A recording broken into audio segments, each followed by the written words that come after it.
Okay, we're streaming recording right now on my end. Hello everybody. Welcome to to episode number 69 of the Let's Discuss Gaming podcast. I am your host Triple J.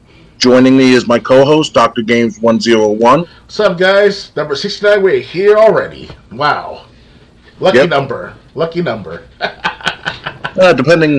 on the situation. Right. And we got a lot of stories to talk about in gaming, so I say let's get to the stories. Oh yeah. Ready to begin? Definitely. All right, first one. This is actually a story I meant to cover 2 weeks ago, but forgot to do it. Paul Phoenix rides into Tekken 8. Oh yeah. Fan favorite fighter Paul Phoenix has punched his ticket, among other things, for Tekken 8, and he's so excited that he's let his hair down for the first time in years. A new trailer shows off Paul's new look and familiar offense of dishing out powerful, flame-lit punches. At one point, he flexes his bicep so hard that it makes the sleeve of his leather jacket explode off of his arm. He also rides his motorcycle into battle, which is pretty cool, and re-emphasizes that he is, in fact, a biker. Paul joins previously announced fighters such as Kazuya, Jin, Nina, and others. I missed the announcement where Jin was announced. Tekken 8 doesn't have a release date, but there's a solid chance it's arriving later this year for PS5, Xbox Series, and PC. So, are you a big fan of Paul Phoenix? I used to be a big fan of Paul Phoenix when the cheat move is called Burning Fist is very popular from Tekken 3 into Tekken 6. Because after Tekken 6, they got rid of the Burning Fist combo. Because what you do with the Burning Fist combo is you push the stick backwards, hold it backwards, and then press the punch buttons together, and it creates a move called the Burning Fist. And that takes about 3/4 of the person's health with one shot. So they got rid of that after Tekken 6. And that's just in Tekken 6, now Tekken 7. Hopefully Tekken 8, they're going to do the same thing as well, where they're going to get rid of that Burning Fist move.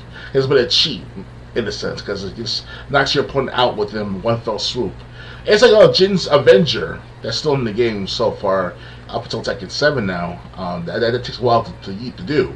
With Jin, you have to push it up diagonally, and then hold it, and then press the two punch buttons at the same time, and he does this weird backwards motion with his fists, and he's like, yeah! And then just makes this one big punch, and it just destroys his opponent within 2/3 of their health. So pretty cool. Alright, I've never really been a fan of Paul Phoenix, so this news doesn't interest me, other than that's more additions to the Tekken 8 roster. Like I said, we covered when Nina was announced, but we totally missed the announcement where Jin was announced. Yeah. So, but we also have more additions coming later tonight that we're going to talk about. Oh yeah.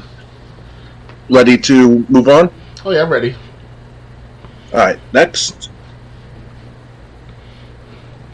Resident Evil 4 Remake's demo contains a cheat code to unlock Mad Chainsaw difficulty mode. Resident Evil 4 Remake's demo has a secret cheat code that lets players unlock the demo-exclusive brutal Mad Chainsaw difficulty. As shown by Jigsaw Killer on YouTube, players must go to the main menu in the demo with the main story choice highlighted. Then hold L1 and R1 and press up, left, down, right, square, triangle, circle, XX on PlayStation, or hold left bumper and right bumper and press up, left, down, right, XYBAA on Xbox. This will bring up the option to select Mad Chainsaw difficulty mode for the playthrough. Before this cheat was discovered, Mad Chainsaw difficulty only appeared to unlock by chance, as the game would said, you must wait until Mad Chainsaw mode is triggered again for subsequent attempts. This difficulty increases enemy damage and health, as well as changes their placements in the game and makes them even more aggressive. Additionally, the chainsaw-wielding Dr. Salvador will come equipped with a flaming chainsaw this time around. There are also no checkpoints, so if players die during the playthrough, it's a complete game over. Wow. The difficulty option might keep fans entertained until Resident Evil 4 Remake launches on March 24th. Though the game is fully single-player, Capcom has announced it's working on a Day 1 patch to improve the game's rain effects that fans found to be too distracting. It's also working on a PlayStation VR 2 version and confirmed this will be free DLC, but fans eager to experience the horror in virtual reality will have to wait a while yet, as it has no concrete release date. In IGN's Resident Evil 4 Remake preview, we said it was always going to be hard for any newer game in the series to experience quite the same technical jump that the Resident Evil 2 Remake did. But so far, Capcom seems to be making smart choices in what it iterates on for Resident Evil 4. It feels as if it's trying to find that perfect balance between tribute and innovation. So, the Mad Chainsaw difficulty, I don't know if it's going to be in the actual game or just the demo, but if it was in the actual game, would you have attempted it? That's like playing like Super Mario Brothers every single time, except for it's with guns. Because once you lose that, once you get killed in the middle of the game, if you get 5 hours in, it's game over. Yeah, it's like, damn, that's like a lot of pressure to keep up to that. Like, I don't know if I want to do that in Resident Evil 4. Because already, like, you die so many times after you go up against it, you go up against the villagers, chief, and all. Like, it's impossible. No, it's just no way. Well, you always make fun of me when I pick easy in games, so I figured... I picked normal, my friend. And the reason why it's called normal for a reason. Yeah, I would be interested in trying it. There'd be no way I'd complete it, but yeah, same here with me. I mean, that's too much difficulty right there.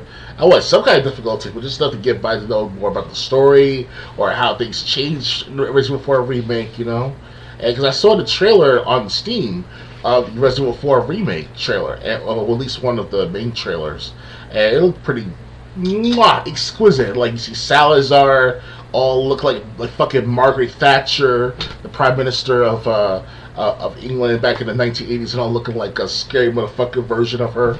You got was it Salazar? No, that's a Salazar. There's Salazar. There's also the other guy. Oh man, the head of the Los Illuminados. So you fight at the end of the game.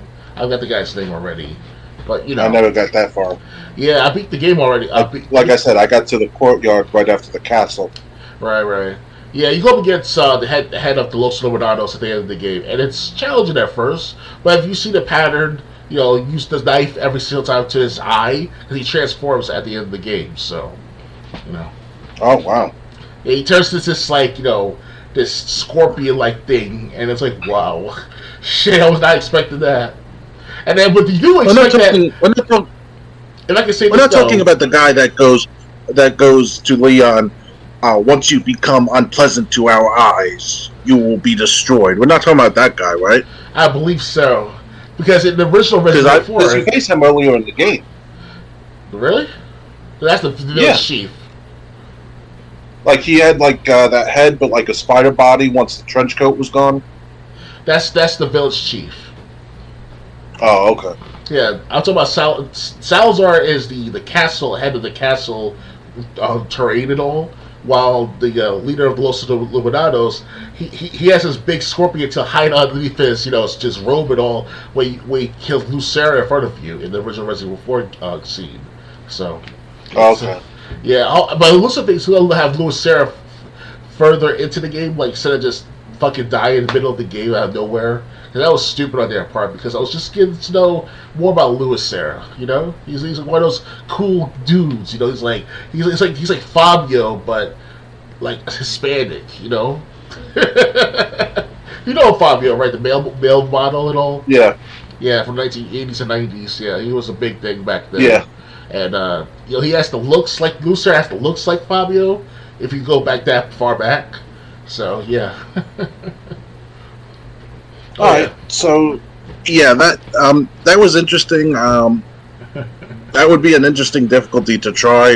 But like I said, it changes up the location of enemies, gives them more health and damage, power to hurt Leon even more.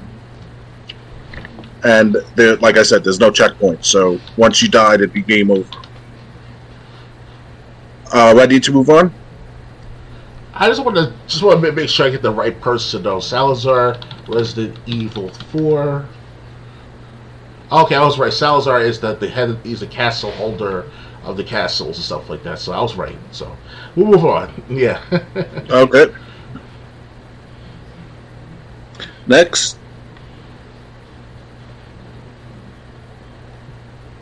Martial Law confirmed for Tekken 8 roster in new gameplay trailer.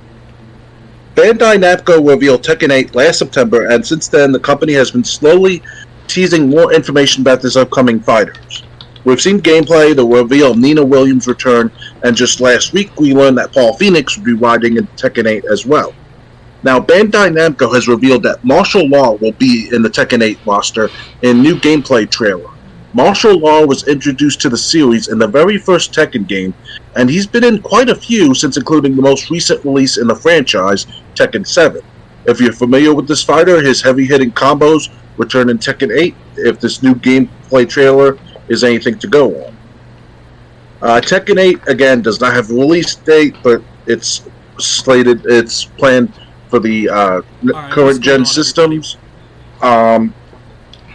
How do you, was Martial Law one character you played as, or no? I've been playing him since like Tekken 2, especially since Tekken 3. They improved greatly on Martial Law in Tekken 3, because the first two Tekkens, Martial Law, if I remember correctly, his name, that's his original name from the first three Tekken entries. He does this little body slam matrix over the top move on top of you and shit. Like he's like flying like 15 feet in and slams on top of you and shit. They got rid of that as the main grappling move after Tekken 3. So, you know, they changed up a lot since that.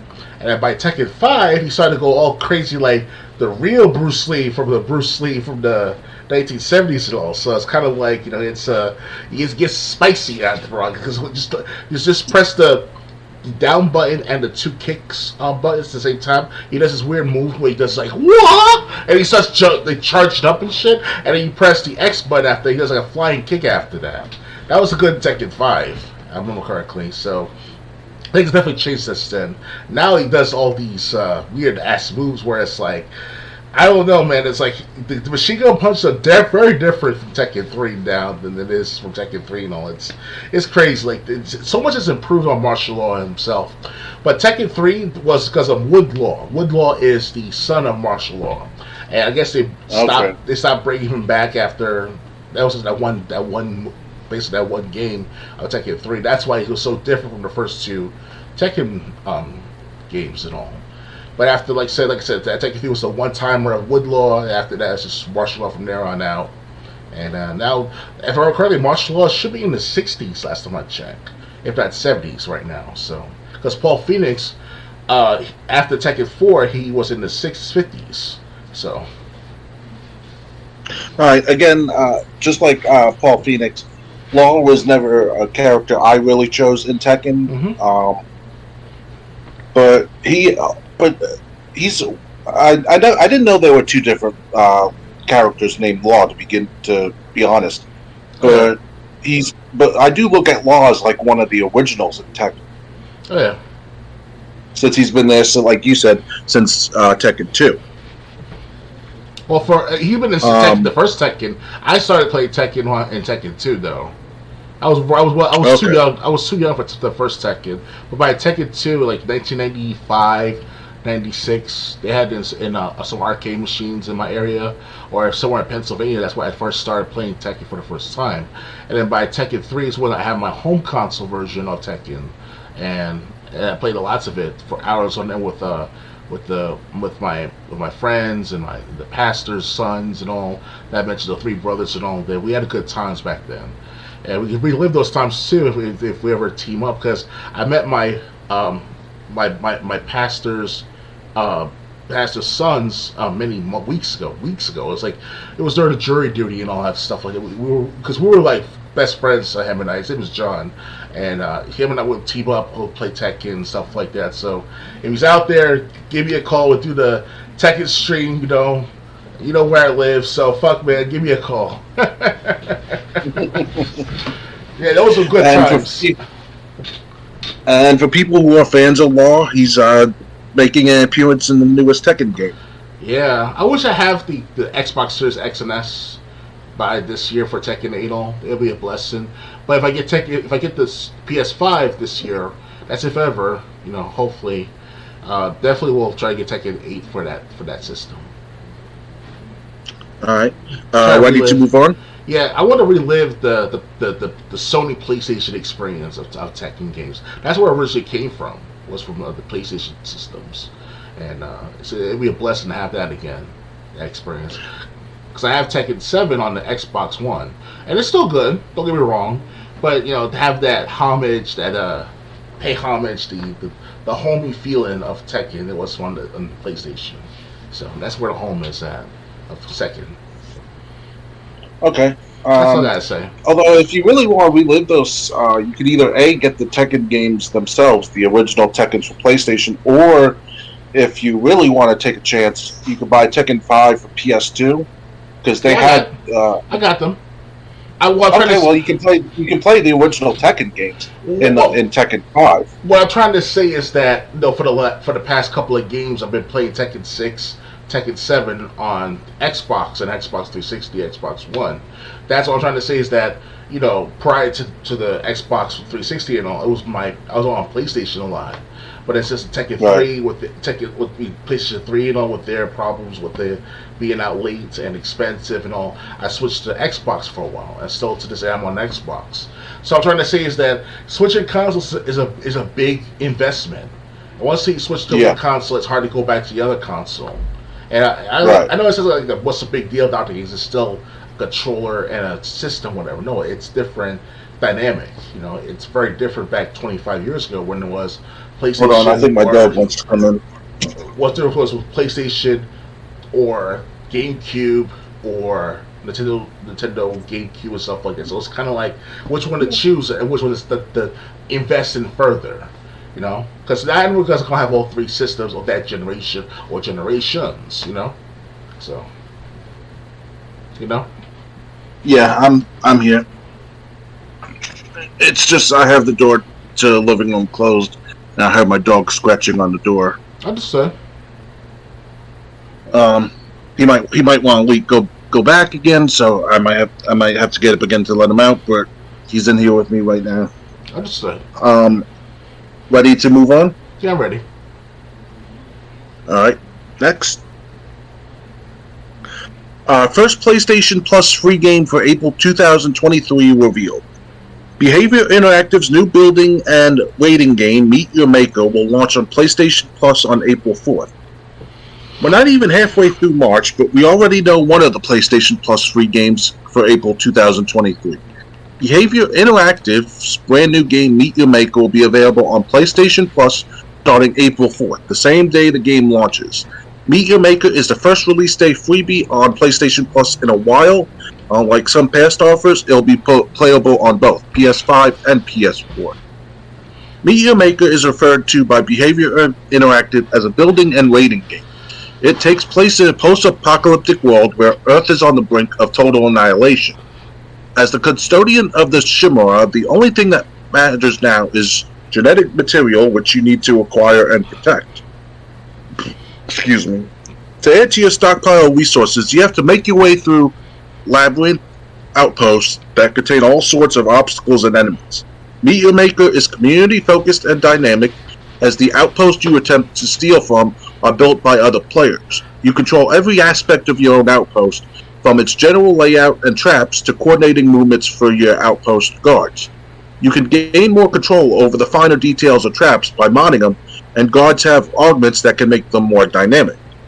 Both the building and raiding portions of Meet Your Maker are played from a first-person perspective. When you're raiding, you'll get to pick between three unique loadouts: ranged, melee, and defensive.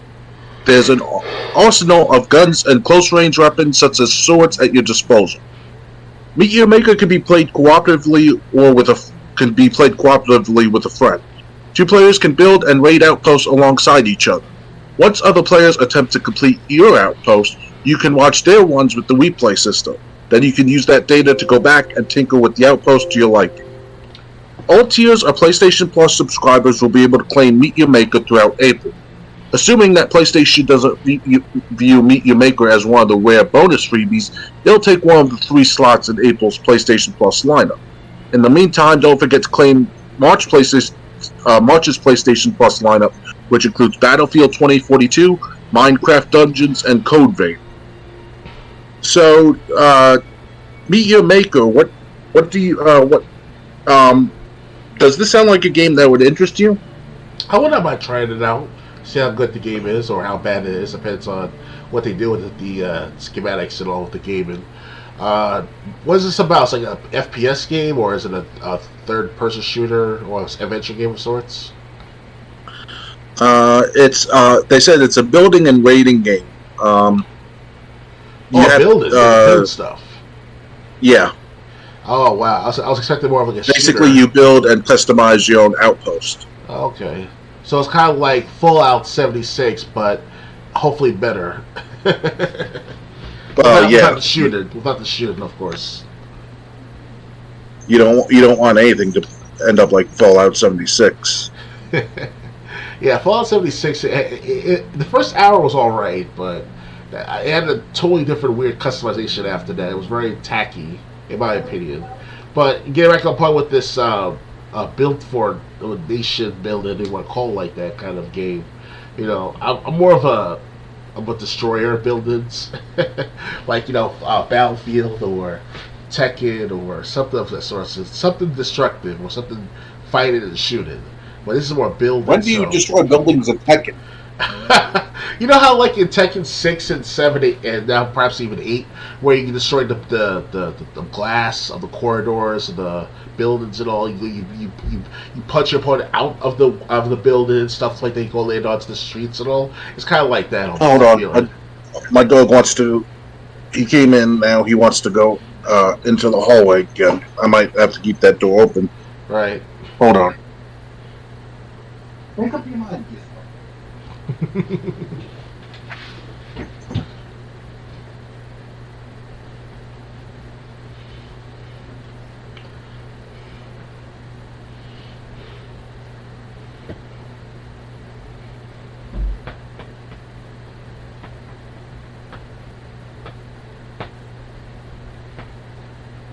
Okay, I'm just going to keep the door mostly closed so he can come in and let himself in as he wants. Right, of course. This does sound interesting. Like it's like I said, it's apocalyptic. So I mean, if I had PlayStation Plus, I would definitely be interested in trying this game. Right. But unfortunately, I don't have a PlayStation 4 or 5, so I wouldn't have the chance. But yeah, it's coming out April, so it's gonna be available April. So to anyone who does have a PlayStation Plus account, this is one of the games you're gonna get that month. Like we said, we don't know if it's gonna be one of the 3 games offered or if it's gonna be extra. Mm-hmm. Ready to move on? Yeah, I'm ready. All right. Next. WWE 2K23 John Cena Showcase Guide, Match List and Rewards. Unlock all wrestlers, including Super Cena in WWE 2K23 Showcase Mode. WWE 2K23 is the yearly iteration of the long-running pro wrestling game series. This time around, John Cena takes center stage in Showcase Mode. You'll get to relive many of his memorable matches against tough rivals, and along the way, you'll earn several rewards. Here's our guide to help you with all John Cena Showcase Mode unlockables in 2K23. One moment again. I think the dog wants to get on the couch, but the stuff that we're taking to my mom tomorrow is in the way. One moment. Your dad really loves you.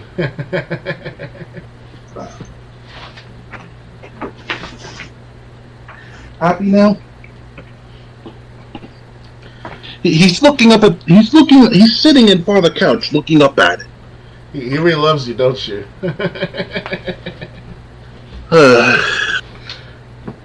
Guess that dog really loves you. Go ahead, get up on the couch now. And then he looks at the door like, maybe I should. Anyway. One of the unique facets in WWE 2K23's John Cena Showcase mode is that you won't be playing as Mr. Hustle, Loyalty, and Respect the entire time. Instead, most matches allow you to control Cena's opponents, essentially detailing his many defeats throughout his career.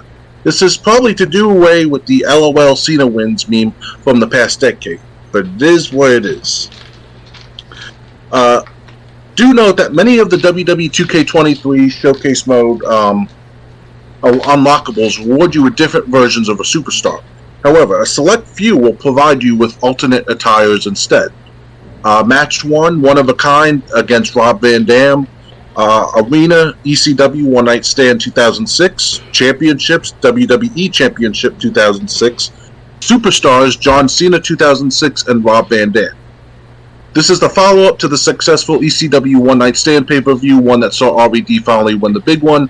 Cena was booed relentlessly by a hostile crowd, famously encapsulated by the "If Cena wins, we riot" sign.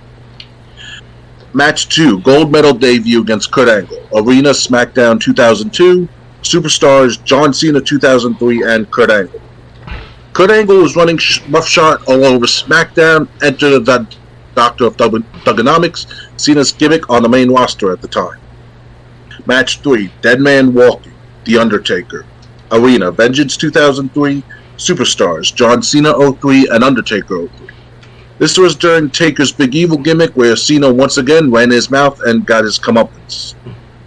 Match 4, an iconic WrestleMania, The Undertaker. Arena, WrestleMania 34, Superstars, John Cena 18 and The Undertaker 18. The WWE 2K23 John Cena Showcase mode then fast-forwards to more recent years. This sees The Undertaker at the twilight of his career, putting down a John Cena who goaded him into having a Mania match. Match 5, Time to Play the Game. Night of Champions 2008, Superstars, John Cena 2008, and Triple H 2008. Two icons face off with the game, proving to be too much for Cena to handle. Match 6, a phenomenal clash. AJ Styles. Arena, SummerSlam 2016. Superstars, John Cena 16 and AJ Styles 16. AJ Styles had just debuted in the Royal Rumble earlier in 2016. His win over Cena and SummerSlam would cement him as a top contender in the company. Match 7. Masterfully Manipulated. Edge. Arena, SummerSlam 2006. Superstars. Lita 2006. 2 additional rewards are unlocked in a subsequent match. This set the stage for a heated rivalry between John Cena and the Rated R Superstar. Match 8. A revolutionary cash-in. Edge. Arena, New Year's Revolution 2007. Superstars, John Cena, Edge, and Lita, their 2007 versions. This will likely be one of the quickest matches you'll have in the WWE 2K23 John Cena Showcase. Basically, you'll control Edge as he cashes in his Money in the Bank contract, leading to a championship victory. How many matches are there? Okay, 15 and... Okay. Mm-hmm. And 15 and 16 look like they're going to be completely different. Match 9, Greatness Acknowledged, Roman Reigns. Arena, SummerSlam 21, Superstars, Roman Reigns, and Paul Heyman 21. What could be considered as a passing of the torch turns out to be a boring match, in our opinion. Still, this unlocks different entrance attires for Reigns and Heyman, where they're both wearing lay garlands. Match 10, One-on-One with the Great One, The Rock. Arena, WrestleMania 28, Superstars, John Cena and The Rock 12. This one's a once-in-a-lifetime match, or was billed as such at the time. Months of jaw-jacking between these two icons led to The Rock's victory on the grandest stage of them all. This two would face each other again come the next Mania, with Cena capturing the WWF Championship. Match 11, Suplex, Rinse, Repeat, Brock Lesnar. Arena, SummerSlam 2014, Championships, WWE and World Championships 2014, Superstars, the 2014 version of Cena, Lesnar, and Heyman. Hilariously enough, you'll be tasked with spamming every variation of a German suplex in Brock Lesnar's arsenal. Once you've taken Cena to Suplex City, you'll pin him for the 3 count. Match 12, Breaking the Chains, Brock Lesnar. Arena, Backlash 2003, Championship, WWE Championship 2003, Superstars, Cena and Lesnar 2003. This was during Lesnar's meteoric rise to the top of the WWE, where he would trounce numerous legends such as Hulk Hogan and The Undertaker. Yeah, if I'm not mistaken, I think this was right after he defeated Kurt Angle for the title. Somewhere around there. At WrestleMania 19, and then Angle had to go for neck surgery, said they needed a new number one contender, and they found Cena. Mm-hmm. Match 13, The Animals Rage, Batista. This unlocks the SummerSlam 2008 arena and unlocks 2008 versions of Batista and Cena. In keeping with the theme, Cena faces another OVW alumni, Batista. Match 14, The Viper Strikes, Randy Orton. Arena, Hell in a Cell 2009, Superstars, Cena and Orton. These two OVW alums have a storied rivalry culminating in a brutal Hell in a Cell match. Matches 15 and 16, The Choice and Didn't See That Coming, Your Choice, Superstar, Super Cena. Throughout the WWE 2K23 John Cena Showcase mode, you've been using different wrestlers, all of whom ended up beating the featured superstar. Now you'll get to pick whoever you want among the combatants, including the extra versions of Edge, Undertaker, and Lesnar from previous matches. In the Choice, a short cutscene will play whereupon Cena just handily beats your character after one attitude adjustment. However, you'll get your revenge soon enough and Didn't See That Coming, which is a full match. Once you're done, you'll receive the WWE 2K23 John Cena Showcase Secret Unlockable Super Cena. This is basically an invisible John Cena, referencing the You Can't See Me meme, and he's got 100 overall stats. And match 17, Council of Legends, Superstars, Bruno Sammartino, and 1980s Hulk Hogan. The last match in the WWE 2K23 John Cena Showcase mode is a special one. Here you'll fight Bruno Sammartino, Hulk Hogan, and Stone Cold Steve Austin in an elimination match. This represents the top guys in the industry in their respective decades, 70s, 80s, 90s, and 2000s. You'll have to pin each opponent all the way to a victory. So that's the matches you'll play in Showcase mode. I'm surprised about 15, 16, and 17. The only jarring thing I saw Giant Bomb's quick peek or quick look on 2K23. Yeah. Unfortunately, every match, like when it goes to a cutscene, the cutscene's on real life. Then it switches to the game graphics. Then it jumps to real life cutscenes, and it's kind of jarring when it jumps back and forth. Now, put in the fact that you're not playing the matches in order, it's just jumping all over the place. And to me, it looks kind of like a mess. I see. What do you think of this? Do these matches make you want to try out the game more, or? Well, I used to be. How should I say this? I don't hate John Cena at all. I like to use John Cena as a reference to how gang mentality is like back during the 1990s and 2000s for me. Like, I've been around like street kids and they act like, yo, what's up, my N-word, that type of shit. But the only way people can relate to that is through a wrestler persona like John Cena. And that's fine by me. Like, it's a good understanding about how to bridge the cultures between different types of people and different types of communities. So John Cena's kind of like the bridge, where it's like he brings all the suburban kids into the hardcore thug gang mentality life in what's the Bloods, the Crips, and the Latin Kings, and all that stuff. So John Cena, he didn't have like a merry-go-round or a princess moment or prince moment in in his wrestling career or whatever. He actually been through some hard times. There's this one time John Cena, he was homeless, or he had to go to some sort of pizzeria to get free food every day from it, like a special order. If he eats that special order in time, he gets paid for free. So for the last several days, he's been doing that. And then the owners of the shop see what he's been doing for the last few days and told him, like, hey man, if you want a free pizza, come stop by us, at any time. Don't just keep, all that good stuff for our customers, because he felt sorry for Cena and all, because he was struggling kind of at the time being a wrestler and all, or wanted to be an upscale wrestler. So John Cena, I respect the guy. I love the guy even more so because he struggled and he did good acting as a good, not only as a acting but also the fact that he's a good rapper altogether. Thugonomics, the time is now. Those two tracks were very memorable when I was growing up with John Cena and all. And it feels like last week I saw John Cena in his green blue trunks when he just started WWE back in 2002 of like this fall season, if I remember correctly. And then by 2003, late 2002, early 2003, he started doing this gangster rap and stuff like that, or gang mentality type of themed rap wrestling persona.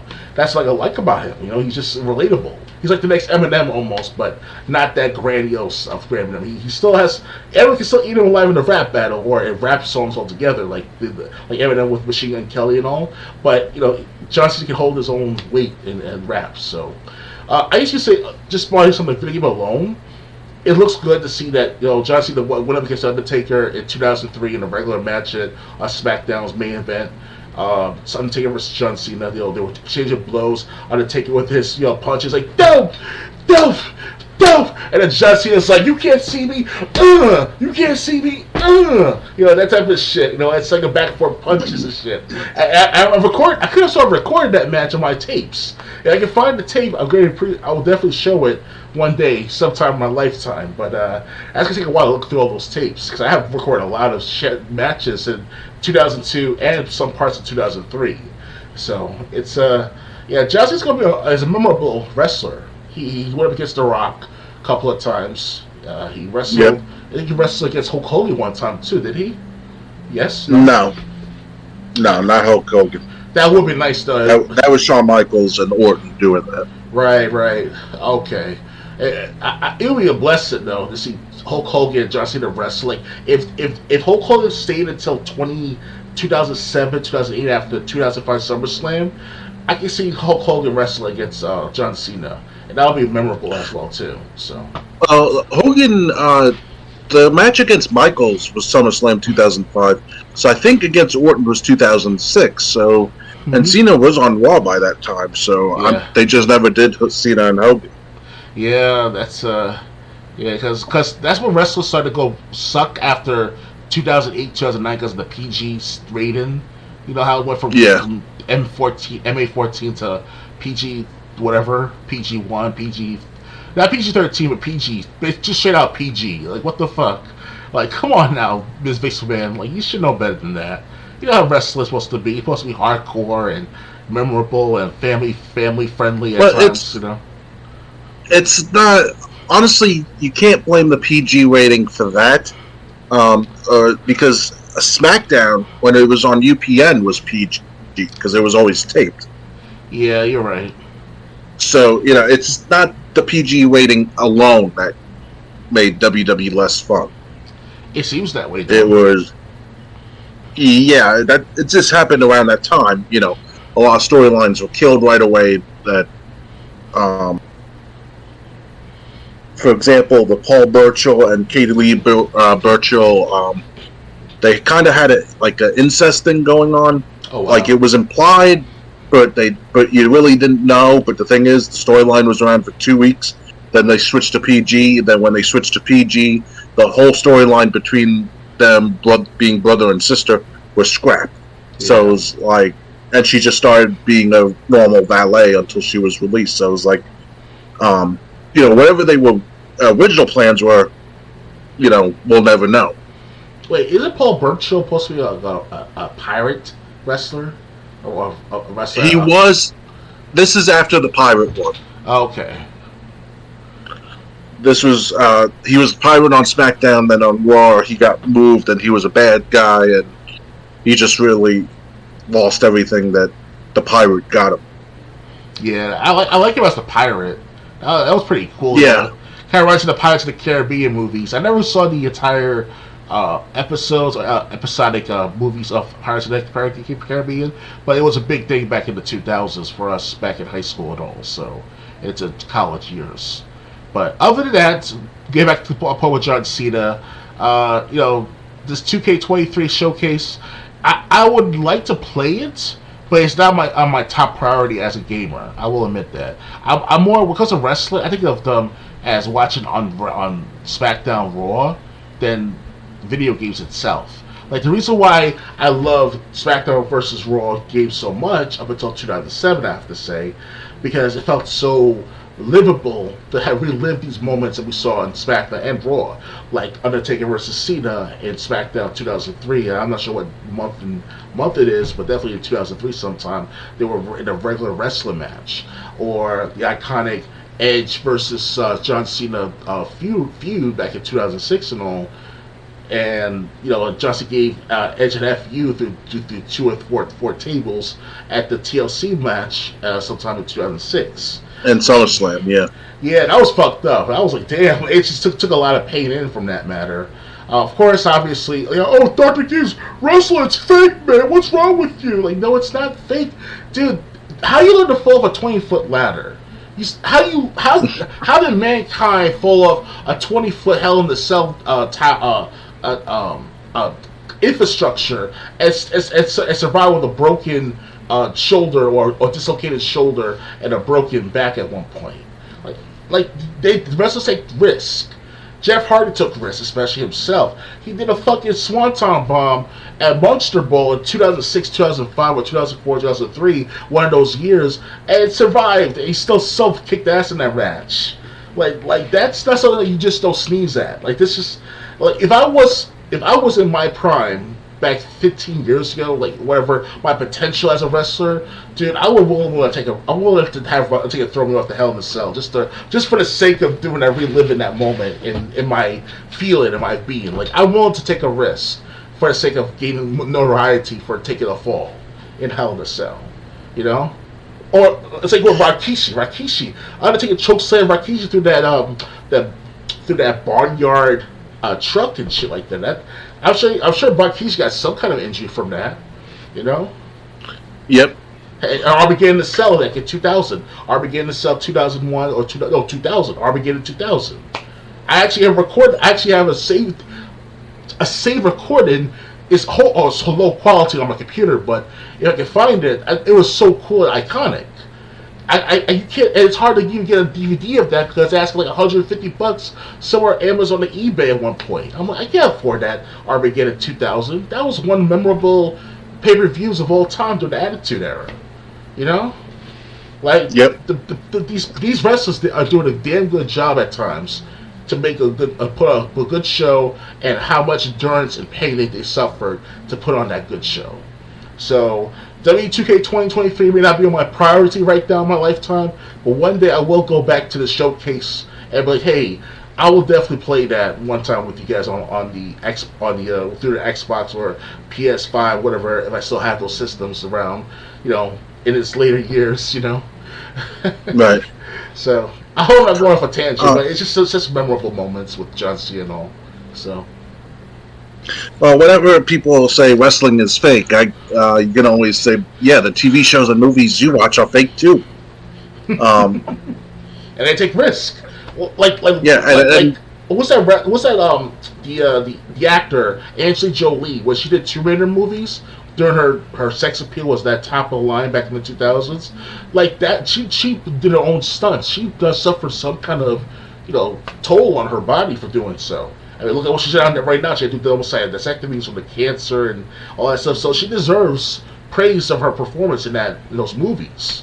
And I love Angelina Jolie at the time too, when she was in her prime. So right. Yeah. And it's funny.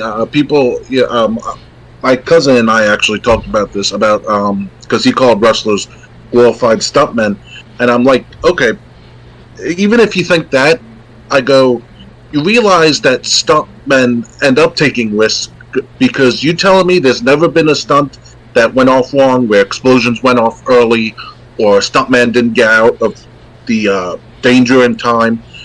You telling me a stuntman never got hurt more than he was supposed to? Mm-hmm. Of course, it's human error. So even you're telling me if stuntmen have gotten hurt in the past, seriously hurt, how can you say wrestlers don't get hurt? It's like Jackie Chan as another actor too. When he did Rumble in the Bronx back in the 1990s, he actually had jumped a good 20-foot, a 20-foot leap from one side of the building to another side of the building in a lower sector of the building and get into that successful entryway at the right place at the right time. That takes either practice, guts, and or consistency.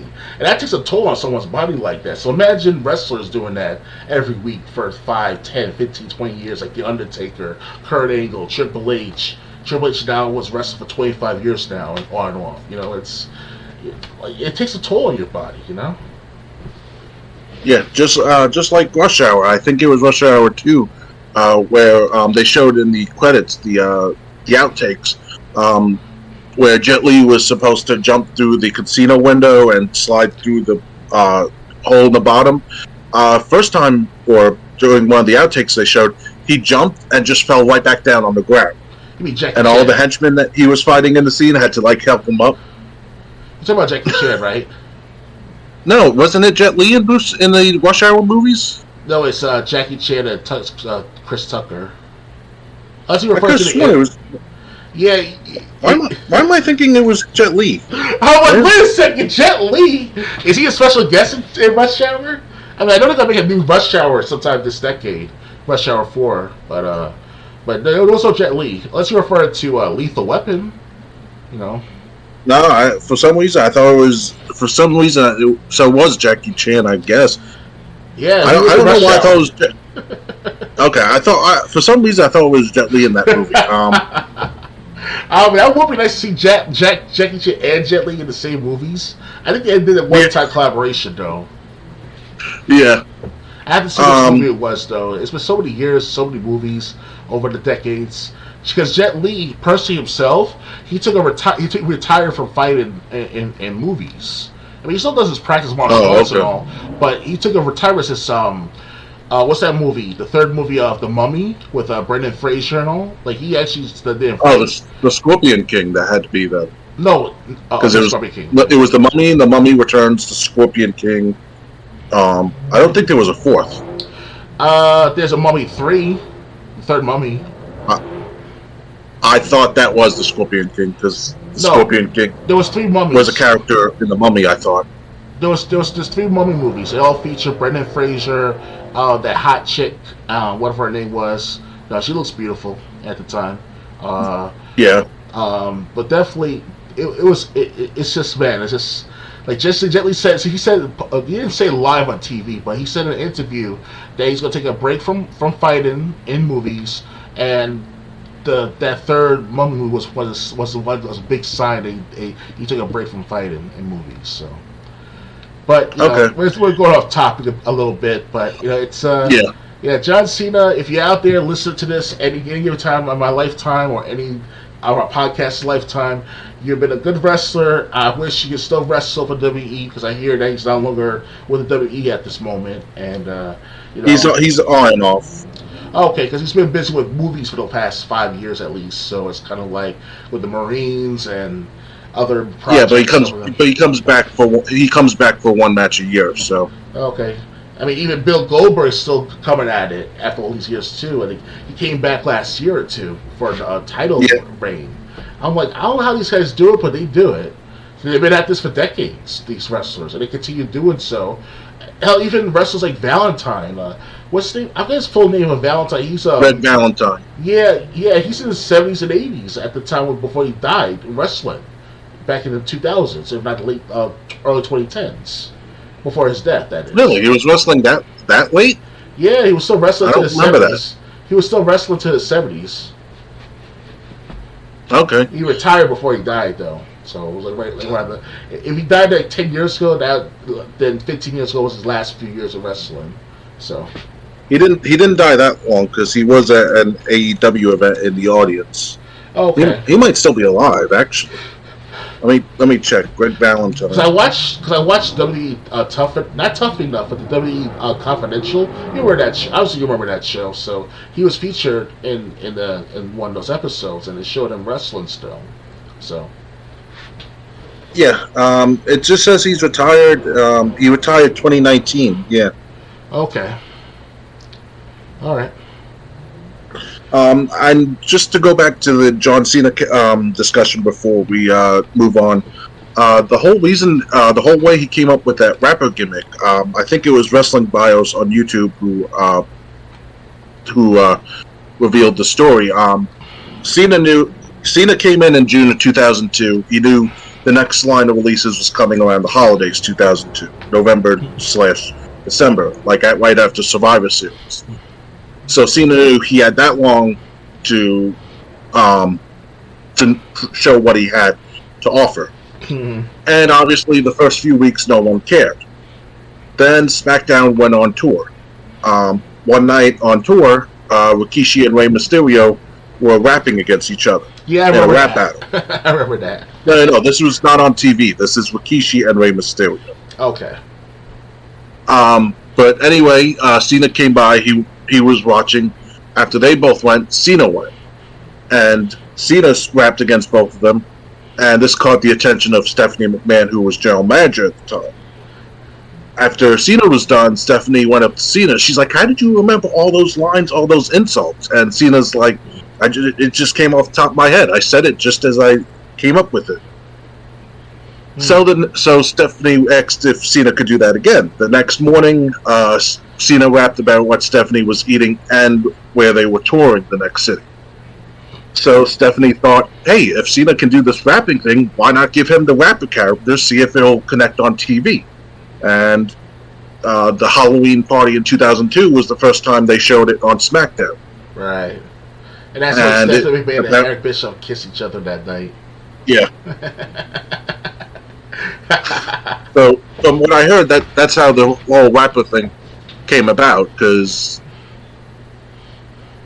And then later on that year or two, Rikishi and John Cena rapped to each other. They dissed each other in rap battles. Yep. I think that was the first ever rap battle in WWE. Oh, yeah. See, John Cena made some very first things going on.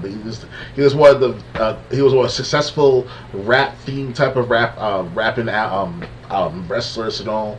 He did the first rap battle on WWE SmackDown's history, if not WWE's history of all TV shows. It's he's a very he's going to be a very memorable person for a while, John Cena. So. Ready to move on? Yeah. Oh yeah. We can't talk the whole podcast about this. Yeah, definitely. So, ready to move on? Yeah, I'm ready.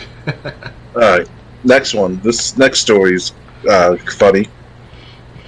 The Sims 4 bug is turning babies into monsters. You just have to see these nightmare-inducing images of babies with long legs. The newest expansion for The Sims 4, Growing Together, adds infants to the popular title, but the expansion's release has not gone entirely to plan, as it seemingly contains a bug that makes babies look horrifying. There are the ugly babies, then there are whatever these monstrosities are. The Sims 4 players are uploading images of their nightmare-inducing babies on social media, and they are truly a sight to behold. These small children have extremely long, proportioned legs and elongated arms that make them look like little devils. And here's one of the pictures they uploaded. Here's a couple of pictures they uploaded. Their legs look like they're 8 feet tall, but their arms look like they're 6 inches long. Damn. The cause and extent of this bug is unknown, and as of yet, it doesn't seem that EA has responded to the problem. The Sims 4 Growing Together is available now for $40. Growing Together calls upon players to love and nurture their infants to help them grow into healthy adults. Additionally, there are new decor options available to players to help them craft a perfect nursery. For more news on The Sims 4, check out our story on how a fan recreated an iconic location in The Last of Us. I know it's kind of like low-hanging fruit at this point, but what do you think of this bug in The Sims 4? That you can pay $40 for, by the way. It was on purpose, or was it by mistake they made this DLC? By mistake, but I mean, they didn't bother to check this out and get this fixed before they released it. I wonder how these gamers know how to do these things exactly to make it all zombified and very very weird and monster-like on these babies. Players aren't doing it. It's a bug in the game's program. so it just happens automatically whenever. Yeah. I mean, I don't know, man. We already got the LGBT and incest and anything else involved with Sims 4. Anything can happen at this moment now with Sims. So it's, yeah, after all these months of talking about Sims on and off, it's kind of like, it's like, what more can he possibly do? And this is one of them. Now babies are turned into monsters. Okay, what's going to happen after this one? Personally, myself, Sims, I never really played personally myself. I will mention that again. Maybe I did one time with my girlfriend at the time, back in 2005, with the Urban Life version of Sims, stuff like that. But I can't find that game anymore, unless it was on sale somewhere on Steam or perhaps even on eBay. That specific game that I played many years ago. But the regular Sims, mainline games, I never really played really. So I can't say much about how much has changed. Because when I think of Sims, when I was like 12 years old when Sims came out, obviously. So I think of Sims as like this a simulator at best of like wholesome American life, of the American dream and all, or pursuing the American dream in that game. And that's what it was supposed to be based on, right? Or at least that's what we were taught in schools. It's a living simulator, basically. Yeah. And it's supposed to be based on American life too, because it's from here in the United States, or at least within the western area of the United States. I think so, yeah. Yeah. But yeah, Sims 4, it keeps getting different. Last time we talked about this in detail, there was supposed to be like $700 worth of DLC or $700 worth of skins and DLC to choose from. And me personally, I'm not going to spend $700 on a one game just to get all the DLC for that one game. It's just, you're not going to see me do that. The only time you might see me do that is if it was with the wrestling games like 2K23, if they do something like that, and they can pull it off, that is, because obviously there's going to be a point to end where they have to end the wrestling, the yearly wrestling events or the yearly wrestling games, because obviously they'll lose wrestlers, lose time, lose money, because over the last couple of, at least 2 years now, WWE personally themselves, they've been having trouble trying to keep up with their wrestlers roster. So, with Sims and all, it's kind of like that. Like they're losing ideas after a while. So it's kind of like trying to move on to Sims 5 or Sims Extreme or something, But that's my opinion. Okay.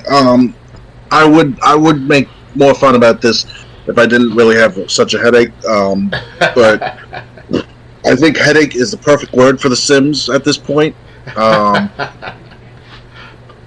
But we're going to continue to point out all these mishaps by creating The Sims. Like I said, the developers have not commented on it, but they're still selling it for $40, so they must be pleased with these monstrosities that are in the game. Oh, yeah. Ready to move on? Yeah, I'm ready. All right. Next, Microsoft signs another 10-year Call of Duty deal.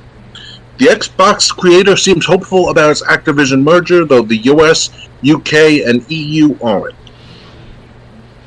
Microsoft signed another 10-year agreement to spread Activision Blizzard titles like Call of Duty, this time to international cloud gaming service Boosteroid, the company announced in a post earlier today.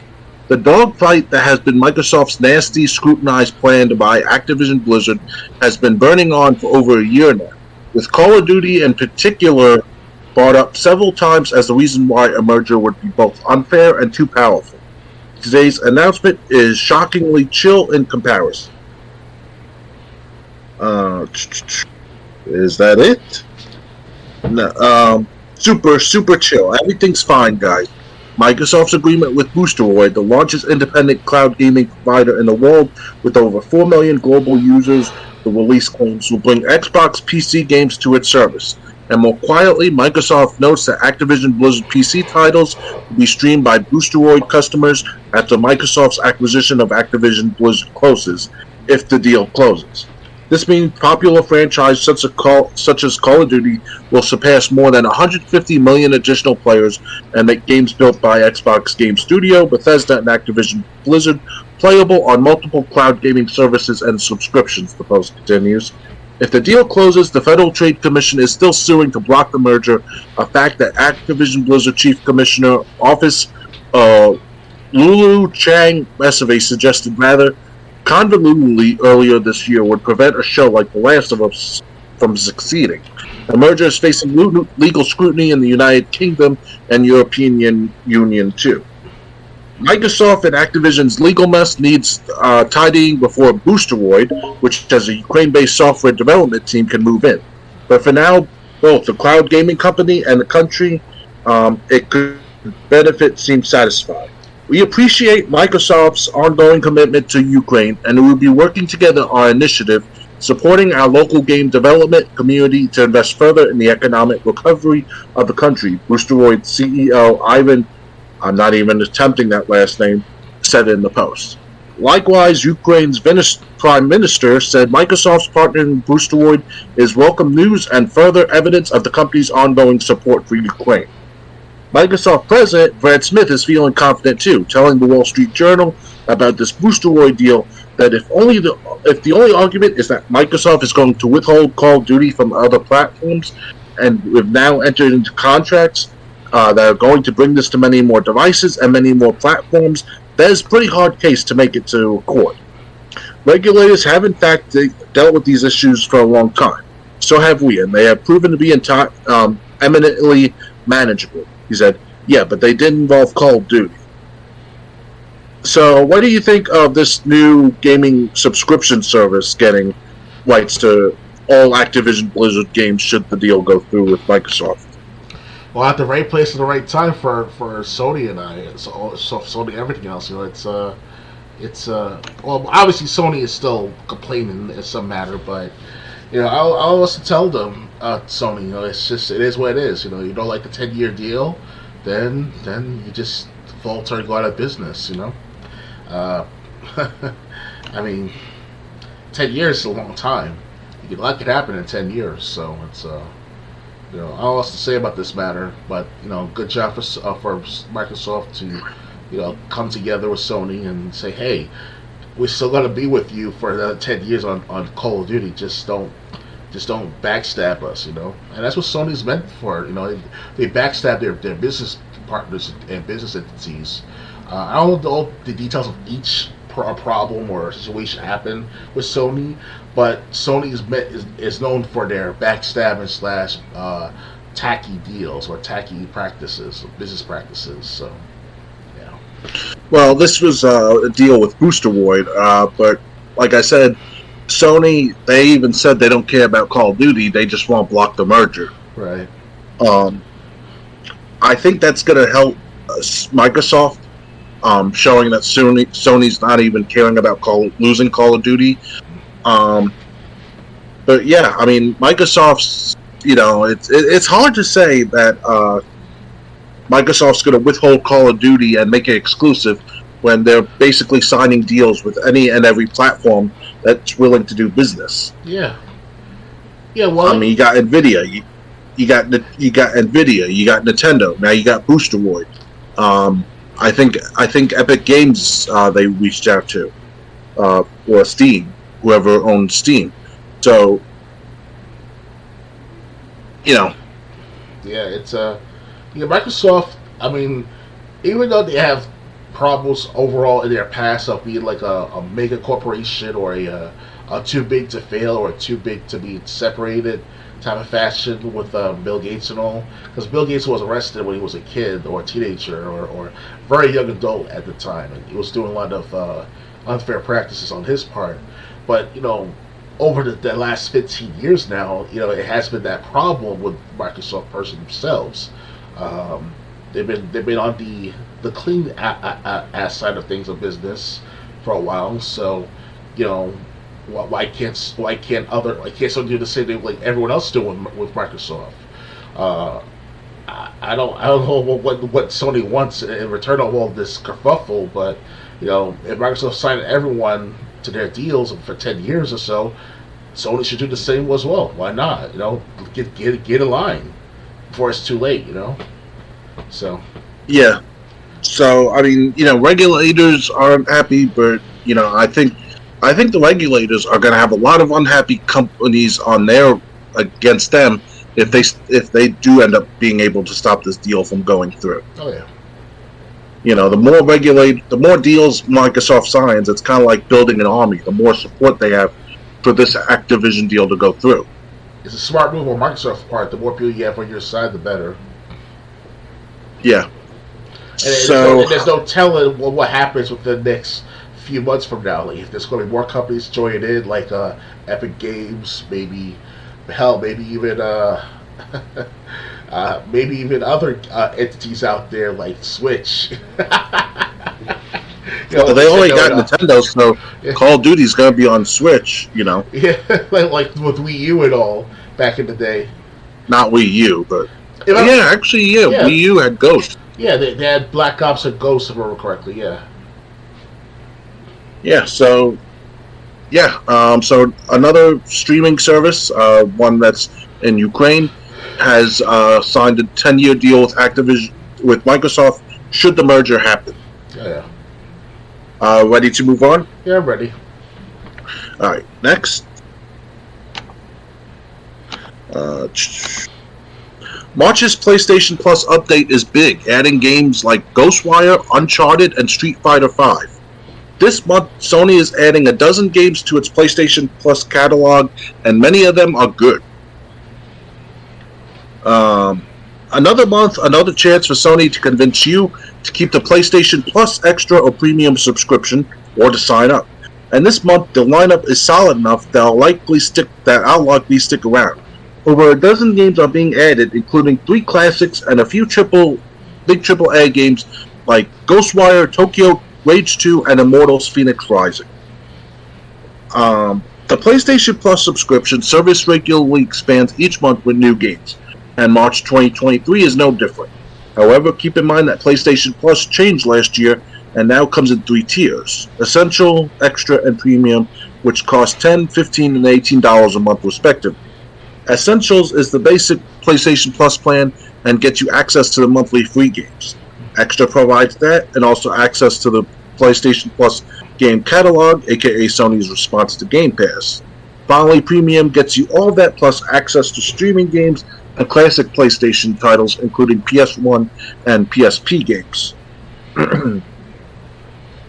Today, Sony announced all the games it will be adding to PlayStation Plus game catalog later this month. All these titles will arrive on March 21st, that was 4 days ago. To play them and to continue to enjoy the rest of the subscription service catalog in the future, you'll need to maintain a PlayStation Plus Extra or Premium subscription.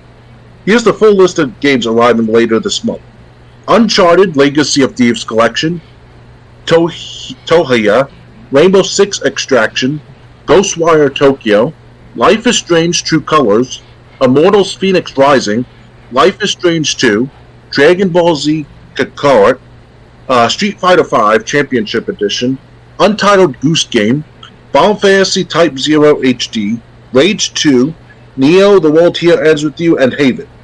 This is a good list filled with some genuinely great games like Untitled Goose Game, Life is Strange, True Colors, and the Uncharted collection. And while it might not be the best game in the world, I really like Rage 2 and its zany open-world shooter campaign.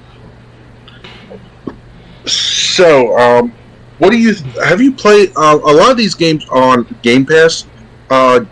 Do any of these games interest you, or have you played any of these games? I never played Uncharted yet, in our Uncharted games. I currently own PS4 copies of Uncharted, Nathan Drake Collection, and Uncharted 4, Thief's End.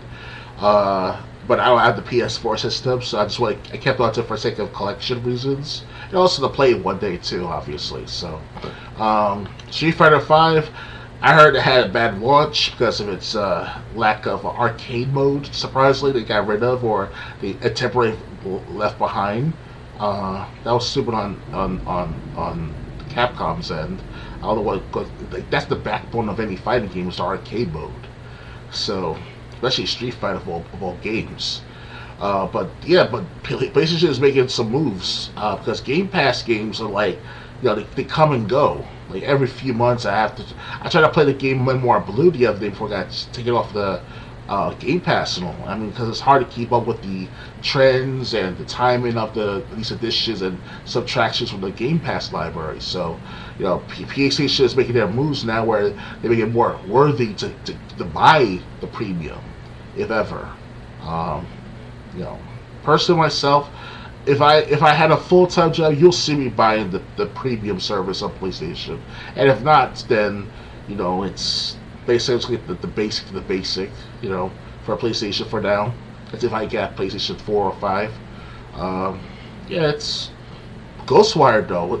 Is that Call of Duty? Not Call of Duty. It's no, Ghostwire. What game was that about? Do you know about that Ghostwire? It sounds like a racing game because it says Ghostwire Tokyo. Oh, okay. It kind of reminds me of the Call of Duty Ghost, or that name. I thought it's like this shit or a DLC to the matter. You never know, right? I don't think it's. If it was Call of Duty, there'd be more news on it. Oh yeah, definitely. You're right. I overthink things, guys. That's my shtick when it comes to me in gaming trends, because how like after all the decades later, there's still new patches, new updates for certain games that's still going on. I mean, there's still updates. The most recent in Game Pass, they updated an update on one of their games of all these years. I forgot which one it was. It could be Halo Master Collection and all. No, you never know. I'm just saying. So, yeah. Yeah. Well, I have to say, these games that I played, Life is Strange, True Colors, great story. Seems that's true with all the Life is Strange games, although I never played 2. Right. So True Colors, definitely play if you haven't. Immortals Phoenix Rising, I played for a half hour. I think it's a great platformer, if I remember correctly. So that's definitely a game that you should try. And Rage 2, if you like shooters, you'll like Rage 2. Okay. The other games I haven't played that are on Game Pass also. But yeah, this sounds like a great collection to be added for PlayStation Plus subscribers. Ready to move on? Yeah, I'm ready. All right. If you see me rubbing my head before, I just got a headache that just won't go away. Well, so you offer yourself Tylenol, perhaps some ibuprofen. Well, I took Advil before; it didn't work, which means it's allergies. But I do have extra strength Advil. I might take that later. Yeah, it is spring right now for the last few days, so yeah, I'm sort of feeling it too. Yeah, not to mention the temperature changes. It's like 80 degrees or 85 here during the day. Now it's all the way down to 70. So it's like no wonder people are getting sick. Or that your body goes through like this weird metamorphosis, like I am going through right now, because my left pelvis is killing me yesterday. It's much better today though, but yeah, as you get older, guys, the weather changes, your body changes, so keep that in mind. Anyway, yes. Ready to move on? Yes, ready to move on to the good old IO style. Alright, Hitman franchise on hiatus as IO Interactive focuses on James Bond game. Agent 47 is on sabbatical. IO Interactive is putting its Hitman franchise on hiatus as it focuses on its long-anticipated James Bond game instead. As reported by PC Gamer, IO Interactive Chief Creative Officer Christian Elverdam told Eurogamer that it might be a while before fans get another major entry, though Hitman World of Assassination will continue to be updated. Right now, a major new Hitman game, that's a little bit on hiatus, as we're building another Agent fantasy that's also taking up a lot of our time, Elverdam said. But obviously, we'll come back to beloved Agent 47. He's still very much in the heart of this company. The Agent fantasy that Elverdam is talking about is, of course, the James Bond game that was announced in 2020 that currently just has a code name of Project 007. Very little has been revealed about it since, however, though we do know it will have an original story. IO Interactive recently rebranded Hitman 3 as World of Assassination, folding in all previous Hitman trilogy levels into the game, and also launching the freelance roguelike mode. The developer still has plans to support the game, even if it isn't working on a full sequel just yet. I hope we can have our cake and eat it too, in the sense that we have such a wonderful platform where we can keep experimenting with what the formula can do and what people expect of it, Elverdam said. And then at some point, obviously as any creative, it would be nice to then go in and say, okay, well, with everything we've learned, what would that be like if we had to re-articulate a sandbox? What would that look like? IO Interactive will certainly have plenty to keep busy outside of Hitman, though, as announced in February that an online fantasy RPG is also in development at the studio. We are embarking on a new adventure, one that expands our creativity, our capabilities, and in some sense, our identity. We are building a new world, a new IP, an online fantasy RPG, is said at the time. So, what do you think of Hitman basically going on hiatus? Have you played World of Assassination, or the Hitman trilogy on Xbox One? I played an hour or two of the first Hitman 2016 edition. That's the reboot of the series, obviously. I do have the first 3 or 4 Hitman games: Hitman 2 Silent Assassin, Hitman Contracts, and Hitman Absolution. All of the PC, if not the Xbox 360, and Hitman Blood Money as well too. So I'm not a huge fan of Hitman, but I'm a good follower of the Hitman games, because it kind of reminds me of, like, honor and sacrifice, and if ever get to the business of killing people or whatever, that's like, that's a profession where you gotta subside personal feelings over business, because obviously that's how it is in these underground facilities of sorts. So what's going on in the world of entourage, or world of fame and fortune, and you name it, and stuff like that. To those who know what's up with the matter. Personally, myself, it would be nice to see a James Bond game again, other than the remake of GoldenEye, because that's supposed to be in full effect for the Xbox 360 edition of GoldenEye, for the Xbox 360 and PS3. But it come to fruition, it was just a demo at best, like you said before, Triple J. But I could have sworn they actually made a game called GoldenEye Reloaded, the full game. That was for the Wii, but I think GoldenEye came to Game Pass anyway. But they don't have the multiplayer, at least not online. And second, but they said this is going to be a brand new James Bond game with a completely original story, never before seen. So okay. Because they don't even have a title for this game. They're calling it Project 007 at the point. Okay, because there was a demo version of the remake version of GoldenEye on the Xbox 360. 'Cause I did play it on the 360 back in 2013, 2012, before I went to the hospital. So it was a big thing for me to experience that. Like that wasn't fake at all. That demonstration. So it probably came out after the Wii remade it. It was, and they did announce, and they did release GoldenEye 007 on Xbox not too long ago. So yeah, but that was the original GoldenEye, for the N64 and all. So yeah. I'm glad that IO Interactive. I see their work since I was a teenager. Thanks to the first Hitman. I've always wanted to play the first Hitman. I finally did back 2 years ago on my PC right here. Good experience. I'm still stuck on the first level though. Kind of weird, because I'm stuck in a level where Agent 47 goes up to the further floors, and you have to get past by the security guards with the checkpoint and all, to get outside the building and all. But I didn't know what to do at first. So I got the sniper rifle, I got the shotgun ammo and shotgun and all, but I couldn't pass that level yet. I'll eventually get back to the same level, no problem.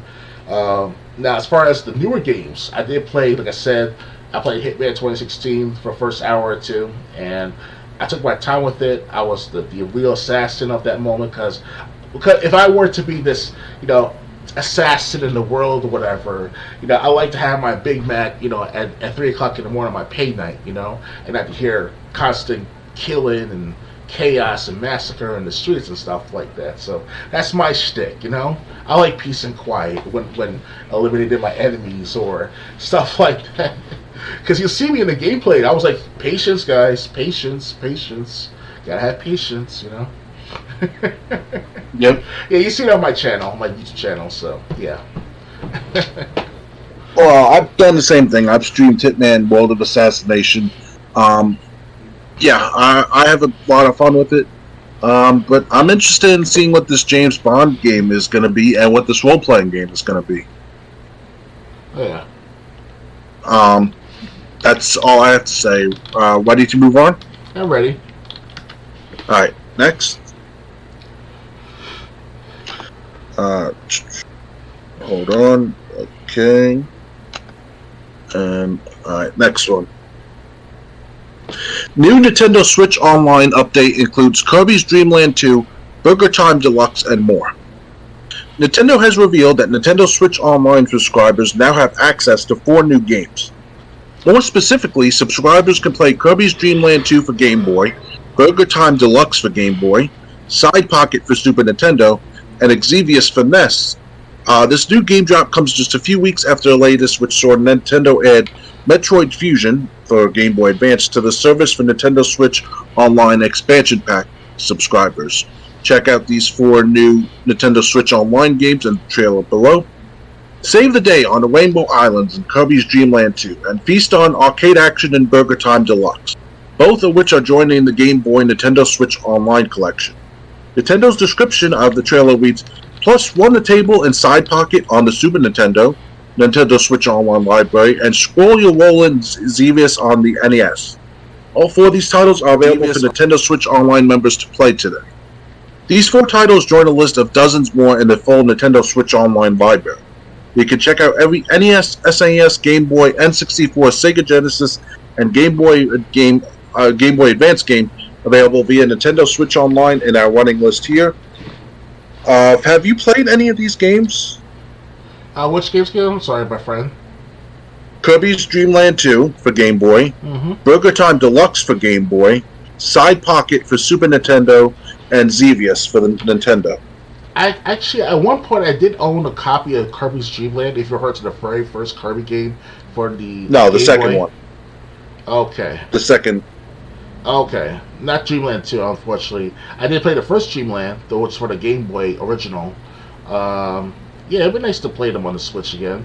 Hell, if ever, I have the Super Game Boy for my Super Nintendo and all, I could buy a Kirby Dreamland game, the first one that is, and connect that to my Super Nintendo. I played it there for you guys, you know. That'll be a nice experience to get to play that again. And, yeah, as far as Burger Time, never really heard much about them, really. I did hear that, you know, they do have like these cooking simulator games and stuff, like, especially for PlayStation 4, with the if you want to get into the anime versions of these cooking style type of games. Burger World that's Burger Time. That's not a cooking simulator. If the only way Burger Time could be a cooking simulator is if like you're on acid or something. Yes, with anime waifus and stuff like that. Yes, with like radishes chasing you, and you gotta keep them. You gotta basically squash them as you jump on a giant burger to put it together. I mean, not radishes. I have no idea what they were supposed to be, but basically, like there's this food chasing you, and your job is to put the burger together because like the bun's suspended, then like the meat's suspended. You got to jump on the bun, then like jump on it again. Okay. And, like, all right. But you're a little character, and the burger's like this huge. I mean, funny. All right. Yeah, Burger Time cooking simulator. That's a new one. So, and how about Side Pocket or Xevious? Have you played either of those games? Wait, what's the game called? Xevious? Xevious, Xebious. I don't remember that game at all. No, never heard of it. It was kind of like a space side scroll or space scroller. I think it was a scrolling game, like Life Force. I see. I forget if it was Space though or not. Wow. And Side Pocket's obviously a pool simulator. Okay. He's never heard of yet, or maybe I heard of once in my lifetime, and that's about it. Alright, so anyway, the only one I played is Burger Time. I obviously like the Kirby game, so I would have played that. Side Pocket, maybe I would have played it once. Xevious, on the other hand, I did have that at one time, but I may have played it once when I had it. So I'm definitely interested in the Game Boy games, but Side Pocket and Xevious, I have no interest in. Atari acquires Berserk, Frenzy, and 10 more classic arcade properties. Atari has revealed that it has acquired 12 classic arcade properties, including Berserk and its sequel Frenzy. Strangely though, Atari did not reveal all 12 properties that it has acquired. In the press release announcing the news, the company only lists Berserk and Frenzy. Atari simply says it has acquired a dozen retro arcade games, so it's likely that the 10 properties are from the same era of arcade games as Berserk and Frenzy. Atari announced today the acquisition of a dozen retro arcade games, including the 80s classics Berserk and Frenzy. The press release reads, Atari will seek to expand digital and physical distribution of the classic titles, create new games based on the IPs, and explore brand and merchandising collaborations. Atari says Berserk is a top-down, multi-directional shooter designed by Alan McNeil that was released for arcade in the 1980s. It's perhaps best known for being the first arcade video game with speech synthesis. Following its arcade release, Berserk was ported to the Atari 26 and 5200 by the console maker. Frenzy is actually a sequel to Berserk, first released in 1982. Berserk is one of those foundational games that so many people first encountered playing on an Atari console. Atari CEO Wade Rosen writes in the press release, Berserk and the other titles included in this acquisition are a perfect fit for our strategy of commercializing classic retro IP. Who knows if we'll learn what the other 10 retro arcade properties are Atari has acquired. Only time will tell. So have you played Berserk or Frenzy before? Berserk Frenzy. I don't remember that game exactly. What kind of game is it? Like a puzzle platformer? The arcade game. Arcade game. Is it like Galaga? No. Kinda, yeah.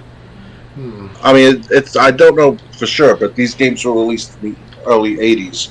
Because I do have games from like Namco and an Atari-based system in my hand. It's like a joystick system, and it's connected to the computer or to the TV monitor, or whatever. And what happened is that they'll play games like Miss Pac-Man and Mappy and other shit like that. So, but I don't remember any of these games. It's just mentioned. Unless somebody didn't hear the whole entire list, though. Yeah, I haven't played those games either. I really want to know what the other 10 properties are, because I might have played one of them. Yeah. For example, Arkanoid / Javanoid is the same game, just with different names. But yeah, these two I've never played before myself. Yeah. That's what I see myself. What do you think of Atari getting into the business of distributing these old games, though?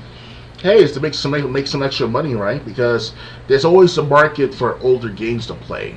Even as people get older and they lose memories of certain parts of the game, whatever, they still remember the good times of playing Atari games when they were kids or teenagers or even young adults.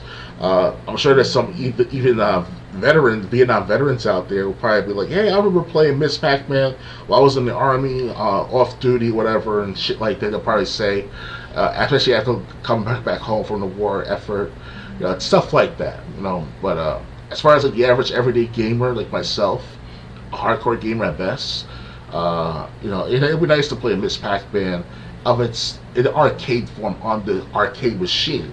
Because I have Miss Pac-Man on PS2, Namco 20th anniversary or 30th anniversary, whatever it's called, as well as Miss Pac-Man on the Xbox One. It's a blessing right there, because I can play that Miss Pac-Man any given time of the day if I really want to. That is, but yeah, it'd be nice to own a copy or own an arcade version of Miss Pac-Man if I ever have the room for it, though. So. Yeah. So, ready to move on? Yeah, I'm ready. Alright, next. Redfall story trailer hints at corporate parasites being responsible for vampire apocalypse. Fight Club is officially in session. Ahead of its release in May, a new story trailer for Redfall has gone live. Previous trailers have shared only a few details about the vampire invasion that has rolled into town. Scientists working on a world-shattering project at EVM headquarters might be partly to blame for the terror that has befallen Redfall, which has resulted in the sun being permanently eclipsed, people going missing, and a town being painted red, literally. Delve into the dark history of the sinister company that created the monsters stalking the streets and face off against the terrifyingly powerful vampires that some survivors worship as gods, Bethesda's synopsis for Redfall reads. Developed by Deathloop and Dishonored studio Arcane, Redfall lets you take control of law enforcement specialists who all wield unique skills in their fight against the undead hordes and their human minions. Jacob Breyer is a long-range expert who can turn invisible. Devinder Crowsley uses various gadgets for crowd control. Remy De La Rosa is an ex-military engineer who has her own robot companion. And Layla Ellison mixes firepower with teleconnected tablets. Redfall will launch on May 2nd for PC and Xbox Series. For PC players, there will be cross-play support between the console, Game Pass, Steam, and Epic Game Store versions, and Arcane has confirmed that you will need a persistent internet connection and a Bethesda.net account to play solo. Great. For more details, you can check out GameSpot's feature on everything that we know about Redfall. What do you think of this news about Redfall? They're kind of going like with the what Resident Evil did, like Umbrella's responsible for the zombies. Company is. Except for it's a first-person shooter, so yeah, why not give it a try? Because Redfall, it looks good at first, at the same time looks bad because the graphics and the way it's set up, whatever, it looks like Xbox 360 kind of graphics. But the story of it looks all right to me. You know, it's whatever in my perspective because Redfall is like the first ever exclusive to Xbox games in like how many months? You know, because the last year we didn't have much exclusives for between the Xbox One, the Xbox Series X and S. So hey, more power to Microsoft to keep promoting Redfall. I mean, Redfall may not be the best game out there for of its entirety, history of Xbox, but it'll be a good addition to see how much it will go up against PlayStation's exclusives of the Uncharted collection that's supposed to come out sometime this month, if I remember correctly. Because the Uncharted collection is supposed to come out on PC for the Uncharted 4 and Uncharted side quest, the standalone episode or the standalone game that features Nathan Drake's wife, if I remember correctly. If I remember correctly, that is. So, yeah.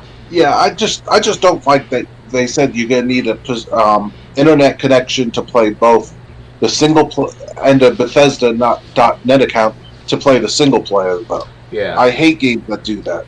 They've been doing that for years now, my friend, with the ERMs and the third party sign-ins. They just sign up sort of for these extra apps, especially if you want to keep track of your progress in the single player game. You know. You say that they've been doing that for years. I can't name other games that have been doing it, or at least a majority of games have not. Well, if you want to go to, let's say, like Ubisoft, for one example, games like Rayman Legends or perhaps what's it called, Child of Light, because you play a account in order to play these games online, or with at least their single player mode, or whatever comes first. Rayman Legends didn't do it. I have Rayman Legends on Wii U. There's called Rayman Legends for the Xbox One that came out. It's got a remastered version of Rayman Legends. Yeah, it also came out for Wii U, and I didn't have to create a Ubisoft account for that. Well, it's on the Xbox One. You remember the gameplay we did on the Xbox One back years ago? Yes, I know it, but I'm saying the game's also released on different consoles. Yeah, but this is like during 2013, so that's like the start of it all. Alright, well, I'm saying at least on the Wii U, you didn't have to create an account or even be online. So But I hate games that do this because that means when the game goes offline, you're not even going to be able to play the single player mode. Yeah. Or what happens is that you can get like you not hack it, but get like a software update somehow, through third-party means, like through like independent sources, where you can play it offline without all the Ubisoft sign up for whatever their website or for their apps feature. You know what I'm talking about? So unfortunately, that actually deters me from playing Redfall. Just because you're gonna have to sign up for Bethesda.net to play the game. Yeah, you're right. But other than that, I was looking forward to it, and now, decisions are ruining what a game I was anticipating. Mm-hmm. Ready to move on? Yeah, I'm ready. All right, next. Xbox Game Pass gets another Day 1 release in April. The sequel to Coffee Talk launches on April 20th. What? Toge Productions has announced that Coffee Talk Episode 2, Hibiscus and Butterfly, will release for Game Pass on Day 1. The sim will launch on April 20th for Xbox One, Xbox Series, PC, PS4, PS5, and Nintendo Switch, with the option to pre-install now for Xbox and PC. With Game Pass, Coffee Talk Episode 2 will also be available to stream with Xbox Cloud Gaming and will feature cloud saves and cross progression. Coffee Talk Episode 2 is a sequel to the 2020 title Coffee Talk, a cozy barista simulation game where the player creates and serves a variety of drinks for their mythological patrons in a present-day fantastical Seattle, minus the explosions and the killing and the crime and all that. As the story unfolds, the player will listen and converse with returning and new characters, make friends, and improve customers' moods by serving them just the right beverage, which can be customized with latte art design with the in-game fluid simulation. Xbox Game Pass helped introduce new fans to the first Coffee Talk, and we're excited that Episode 2 will be on the service from Day 1, said Shintaro Kananoya, founder and CEO of publisher Chorus Worldwide, in a press release. With Coffee Talk still on Game Pass, now is the perfect time for Game Pass subscribers to play the original game in time for the release of Episode 2 on April 20th. Pre-orders with a 10% launch discount are now live on Nintendo's eShop on Switch for PlayStation Plus members on PS4 and PS5, as well as the Xbox Store. So what do you think of Coffee Talk, the sequel, basically coming out?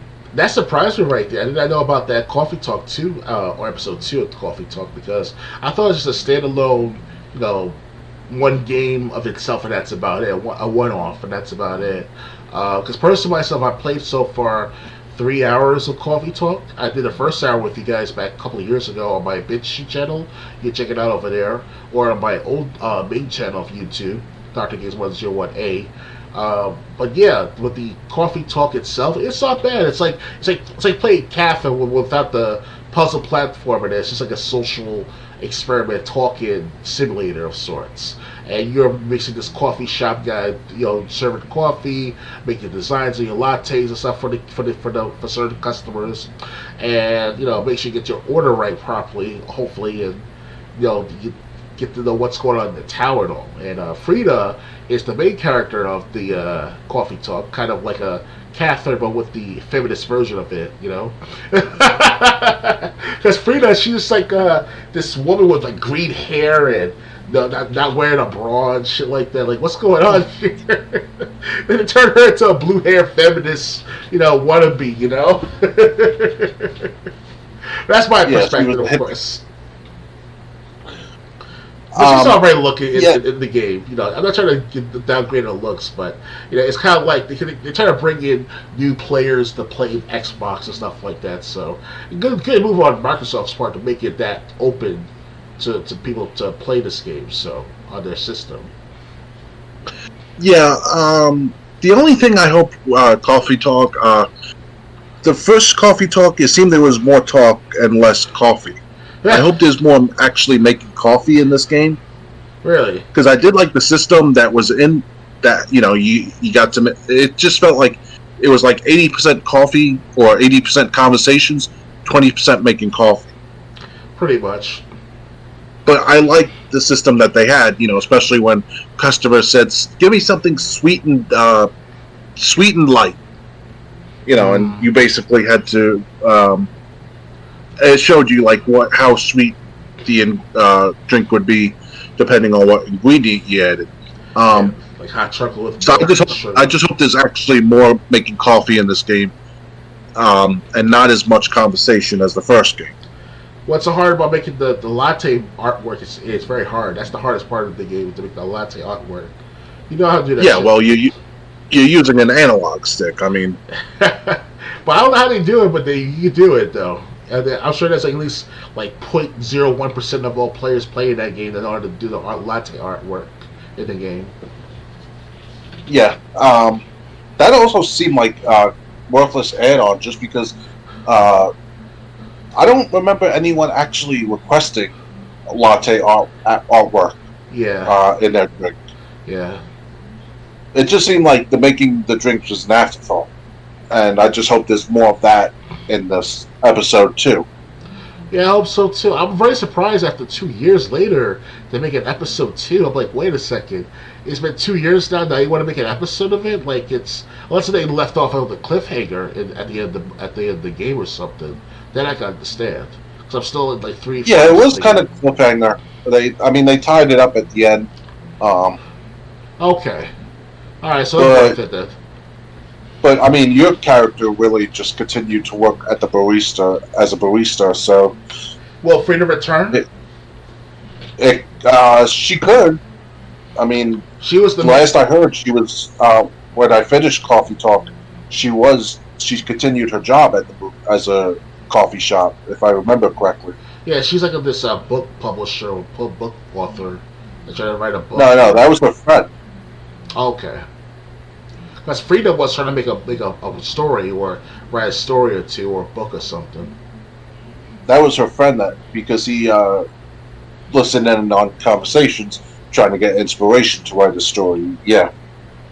But what's Frida's job then? Frida was the barista. No, Frida is the woman with the blue hair or the green hair. The green hair, yeah, that was your character. No. Frida is a character behind the counter asking for lattes and stuff, and she's an author of writing a book, whatever, or being a news publisher or something of that sort. What are you talking about, Triple J? You're scaring me, man. Hold on. Let me bring it up. Frida is the character you give coffee to in the beginning of the game and throughout the game as well. She's the main character of everyone because she appears more often than anyone else in the game, to my knowledge and awareness. That is. So, what was your character's name then? Just some unknown guy.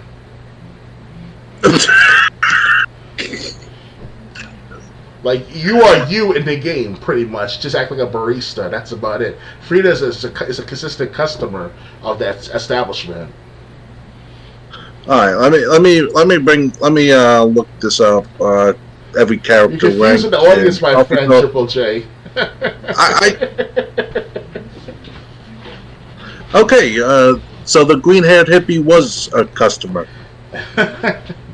She was the Catherine of the game.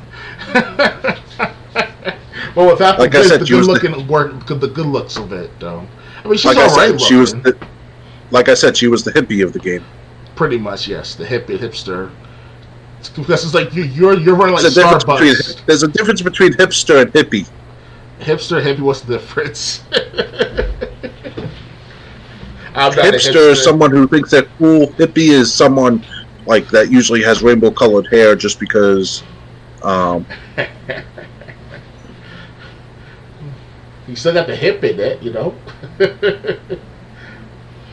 Yes, but that doesn't mean everyone that has a hip is also a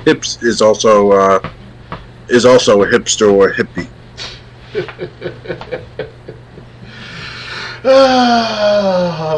Frida. Why, oh why, you confused my friend. Yeah. Okay, so I still play the game. Well, I'm just gonna blame my headache for that. I still play the game to this day whenever I can, though, because I play once every few weeks, few months, and hopefully I'll do. I haven't played it since I beat it. Like I completed the story, and they had like a coffee making mode where it was basically just characters ordering drinks. You had to get them out like it was like make as many drinks as you could. Mode, and I played that like once, and then I uninstalled it from my Xbox after that. How long did it take to beat the first Coffee Talk game? Oof, I don't know. I actually read all the conversations going on, so probably, so definitely hours. Oh, so it's more than like 10 hours, maybe? I think about 10 hours was, yeah. I never screwed up making the coffee. Like, I know you can only throw away like 5 drinks. I never even got that close. Mm-hmm. I maybe messed up 1 drink, and it was like right in the beginning. Okay. But yeah, most of it was just, like I said, reading the conversations of everything, like the spaceman or space alien, vampire, and the cop, and the werewolf, and the vampire, and Frida. Yeah. Yeah, so the game is alright to play. You gotta play at the right moment because obviously you can't just play it while listening to some other stuff going on in your room, whatever. You gotta pay attention to the entire thing to have a good understanding of the game. Because it's very comfortable to play. Like anyone can play it, so. Yeah, but like I said, I hope there's more drink making, and they keep the same system for making drinks that they have in the first game. Okay. Ready to move on? Yes, I'm ready. Alright. Next. Huge NBA Jam mod is basically a new NBA Jam for 2023. New players, visuals, sneakers, logos, uniforms, arenas. Dedicated fans are out there uploading new rosters for old sports games all the time. But this new update for 2010's NBA Jam goes above and beyond by adding so much new stuff that's practically an all-new game. The 2010 edition of NBA Jam had polygonal player models, updated visuals, and played smooth as hell. And in 2011, it got an updated release with NBA Jam On Fire Edition, which had HD graphics and expanded roster. It's this latter version that the mod we're talking about today is built on.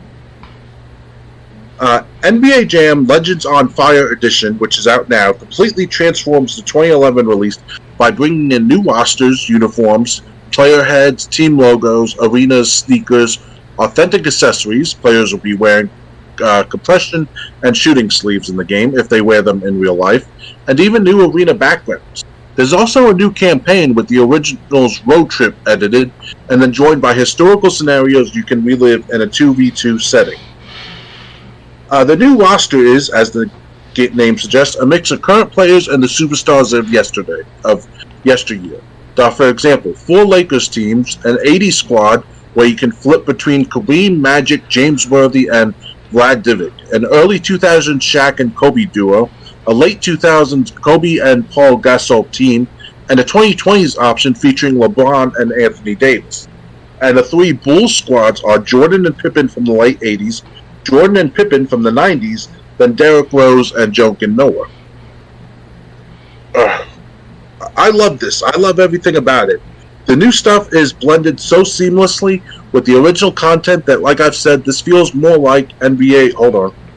This article's going too fast. That it feels more like NBA Jam 2023 than someone tinkering with the 13-year-old game.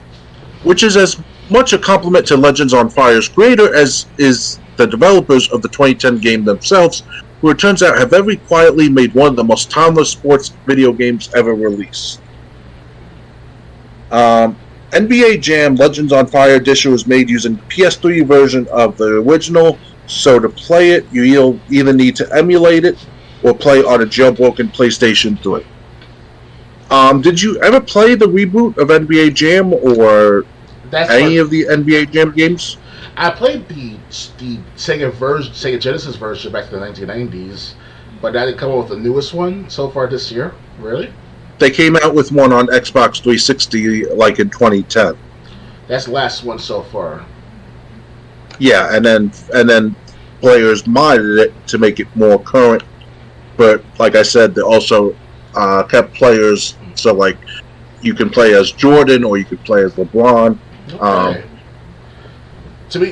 Personally, I did play plenty of NBA Jam when I was a kid at my mom's friend's daughter's house. Well, actually, I was living together. My mom's friend and her daughter, obviously, she's considered disabled, so she wants to know who I'm talking about. But her and I, we played together a lot of Super Mario Kart, NBA Jam, F-Zero. So we had our share of experiences with playing together with her friends and me personally. So it was an interesting experience playing NBA Jam. It would nice to see the current state of the latest game on the 360 and put that into the mod of today's standards. That'd be great. I want to see that happening. And if it came to fruition, I want to play it too. Yeah, why not? So. Yeah, I played a bunch of NBA Jam on Sega Genesis. I missed out on the reboot. Mm-hmm. Unfortunately, like they said, you need to emulate this one or have a modded PS3 to play the new one. So I guess I'm gonna miss out on this one too. But it sounds like a great game, and if you remember all the special things like hotspots, or like you could play on a floor that was wax, so like if you turn around, your player will go sliding down the floor. Okay. On the cheat modes. Heck, the cheats even had a way you could play as Bill and Hillary Clinton if you wanted. Now that I want to see that. And include Michael on Sega Genesis, I remember how to play as. On the Sega Genesis, I remember how to play as Hillary Clinton. I still remember that code. Wait for the Sega Genesis? Yeah. They had Hillary Clinton back then during Sega Genesis. Wow. And Bill Clinton, yeah. Okay, I said Bill Clinton. He was the president at the time, obviously.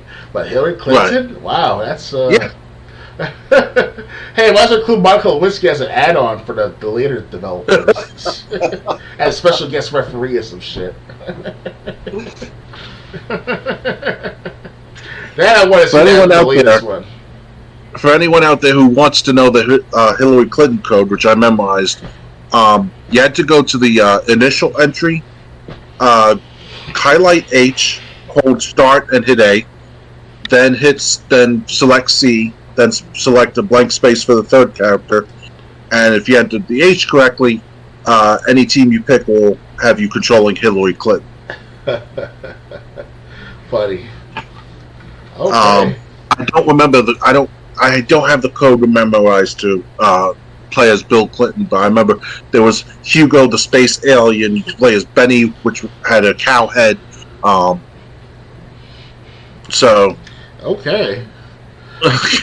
It's gonna be hard as hell to get the original Sega Genesis NBA Jam. I don't think so. It's not that expensive. Really, it's not like $100 for like the used copy. Well, it might be $100 for you because you wanted to get it complete. Yeah, well, not complete. You get the cartridge by itself. Yeah. Let me see. I'll look it up on. No, it's like according to price charting, it's $839 for the loose cartridge and $1324 for it to be complete in box. $839, you said? No, $8.39. I'm about to say, you scared me for a second there, man. $13.24 to get it complete in box, and $247.96 to get it brand new. Oh, okay, that's not bad. That's worth it. Yeah, so if you want to try out those codes, that's NBA Jam Sega Genesis. I've always wanted to own a Sega Genesis. Problem with those, I couldn't find a decent copy at a decent price. I owned a Sega Genesis, but like I would have like 10 games for the Genesis and like 30 games for the Super Nintendo. So It's like, oh yeah. I did have a few games with Genesis, so. Oh yeah. And NBA Jam was one of them. I think NBA Jam also came out on Super Nintendo, but it didn't have the same cheat codes that the Sega Genesis did. Of course. Ready to move on? Yeah, I'm ready. Alright, next. Hideo Kojima intended Metal Gear Solid 5 Ground Zeroes to be the first in episodic series. He added that the game was meant to be an experiment. It's been 9 years since Snake appeared drenched by the rain in Metal Gear Solid 5 Ground Zeroes. To mark the anniversary, director Hideo Kojima opened up about the game, saying the prologue chapter to The Phantom Pain was originally meant to be the beginning of an episodic series. Kojima expressed on Twitter that he wanted to try something new with Ground Zeroes as developmental cycles grew longer for games. In fact, it was my big intention to launch Ground Zeroes. The development of a full game takes for 4 to 5 years, he wrote. Times change during production. So I thought of offering an episodic format like a stream genre, where one episode is produced and distributed. GZ was meant to be an experiment. He followed that up by saying expectations of players didn't align with his intentions. They thought Ground Zeroes would be a full game per Kojima on Twitter. As such, he says the episodic delivery was felt to be too early. As for the future, Kojima has partnered with Xbox Game Studios for a title that will utilize Microsoft's cloud gaming technology. At the same time, Death Stranding 2 has been officially announced, and it's being worked on alongside the Xbox project, according to Kojima. So, what do you think? Would you have liked? What do you think of Metal Gear Solid 5 Ground Zeroes to begin with? I played it. It took about 3 hours, not even 3 hours to beat the game, actually. He was right. Really? Yeah, it was a very short game. It came out back in 2013. And I did a recording of it on my old Twitch TV account called Doctor of Politics. And yeah, obviously that didn't last so well. They got rid of my name after that. Years later, that is. But at the time I did a recording of it, it was gruesome at the end of the game. It was like fucking graphic with the way that the violence was portrayed and all, and the surgery that that Big Boss had and all that stuff. I mean, there's even a theory where you don't play as Big Boss, but you play as this unknown person that looks like Big Boss. So that's a big theory going on for years about the matter at hand. Kind of like Metal Gear Solid 2's the simulator theory, where you play as this soldier like Raiden, but you're not really Raiden at the same time. You're just some guy in a simulation. So, long story short, Metal Gear Solid 5 Phantom Pain. I did play the first couple of hours of it. I beat the epilogue within about 3 hours, 2 hours, give or take. The game itself is too long drawn out. Metal Gear Solid 5 Phantom Pain, in my opinion. I can still play more of it once I have it with the games with gold. Still, I own games with gold at the time with the Metal Gear Solid 5 Phantom Pain, so I can still play it anytime I want to. But at the time when I played it, it was like it took too long the scenes to come out, and the story, and see Ocelot and Snake tear up together their best of buds. Like, it just doesn't seem right. Yeah, it just doesn't seem right at all. And it's something like the only good about it here about Phantom Pain was quiet. You were quiet, the sexy sniper and all. So that's about it. And the music. Which one was released on for games with gold? Was it the Phantom Pain or Ground Zeroes? Phantom Pain. Okay, so I played the Phantom Pain. I never played Ground Zeroes. It's supposed to be episodic. Ground Zero. Ground Zero is supposed to be episodic. It was supposed to be. It wasn't though. Yeah, because it showed different selections to choose from before and after the mission, but it never came to be. I don't know why. Unless it looks going to be an add-on to the Phantom Pain, which you see different missions to do and such, because you're in a helicopter or somewhere Big Boss is at. Now at the time Naked Snake. So. Right. Yeah. I'm still playing the game. Give me a few more years. I'll try to beat the game. Because that's the same. Is that the same Metal Gear Solid game that I'm thinking of, like in Metal Gear Solid 1, 2, and 3? Because in the first 3 Metal Gear Solid games, and also you go back to the Nintendo with the Metal Gear 1 and 2 and all, it's supposed to be like this rich story-filled type of game, where you're actually watching a Yeah. movie while playing the game. Well, in Metal Gear Solid, Phantom Pain, and Ground Zeroes, you just basically played a lot of gameplay. You hear audio logs as you play, or you want to listen to audio logs for taking time to understand about the story and all. But it's just so volumetric. That's how bad in my opinion, that's how bad it is just to understand more about it. It's not the same like it once was with Metal Gear Solid 2 and 3 especially. That's my opinion, of course. So. Yeah, I have to say though, it's the Phantom Pain. My problem with that was there was really not enough story to tie the game together. It felt like you were just doing random missions, and that's boiling down Metal Gear Solid to raw gameplay is never a good thing. Yeah. But Gear. yeah, it just felt like you were doing random missions. I never played Ground Zero, which was an expansion. It was like a prequel to Phantom Pain, pretty much. Okay. You're not missing out much, unless you want to see the graphic, details at the end of the game. Yeah. So the Phantom. So would this have worked as an episodic series? Maybe, but then again, this was a couple of years before Telltale made episodic series so popular in their games. Yes. So that's all I have to say. Ready to move on?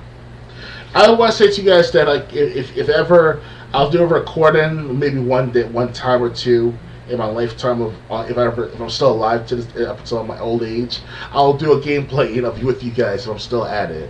Of gameplay, that is, of Metal Gear Solid Phantom Pain. So, be on the lookout for that.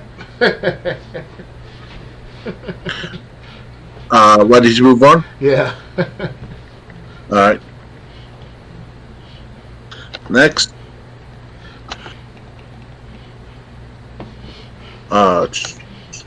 Judge agrees Microsoft might not keep its promise, but dismisses gamers' lawsuit trying to block Activision sale. Why would Microsoft make Call of Duty exclusive to its platforms, thus resulting in fewer games sold? A judge has dismissed a class action lawsuit brought forth by regular everyday gamers that was attempting to block Microsoft's proposed purchase of Activision Blizzard and the Call of Duty series. District Judge Jacqueline Scott Corley handed down judgment on Monday, saying the plaintiffs failed to make their case based on the rule of law. The complaint does not plausibly allege the merger creates a reasonable probability of anti-competitive effects in an irrelevant market, Corley said. The judge took issue with alleged concerns that Microsoft's buyout would have anti-competitive effects by making games like Call of Duty exclusive to Microsoft platforms. While plaintiffs allege Microsoft might obtain the ability to make Activision games exclusive, and they assert Microsoft would have incentive to do so, they do not make any factual allegations that support the conclusionary incentive assertion.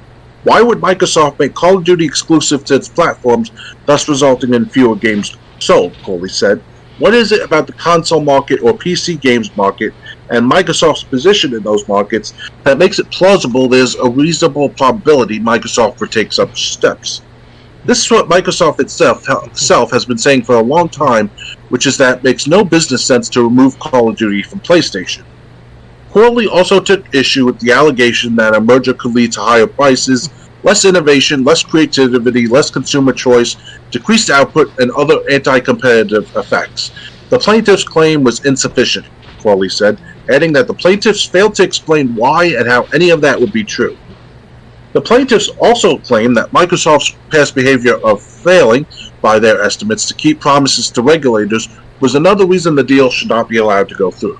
The plaintiffs said Microsoft told the European Commission, when it was trying to buy ZeniMax, that it would not have an incentive to cease or limit ZeniMax games for non-Microsoft platforms. The plaintiffs said Microsoft ran afoul of this promise when it announced future ZeniMax games like Starfield and Redfall would be exclusive to Xbox on console, but Corley said these claims fall short of plausibility. Corley said the plaintiffs may be right in that Microsoft doesn't always tell the full and complete truth in its public statements, but that's not enough to prove a legal case. While the allegations support an inference Microsoft is willing to break its public promises Why would it do so as to Call of Duty? The complaint does not allege facts that support a plausible inference. It is reasonably probable it will do so, Corley said. Is it possible Microsoft will make Activision's games catalog fully or partially exclusive? Yes. Have plaintiffs alleged facts that make it plausible Microsoft is reasonably likely to do so? Without more factual context, no, the judge added. The plaintiffs have 20 days to make a new case. The dismissal was first reported by Florian Mueller. While Microsoft may have succeeded in getting this class action suit tossed out, the company still needs to clear regulatory hurdles in America, Europe, and other places around the world.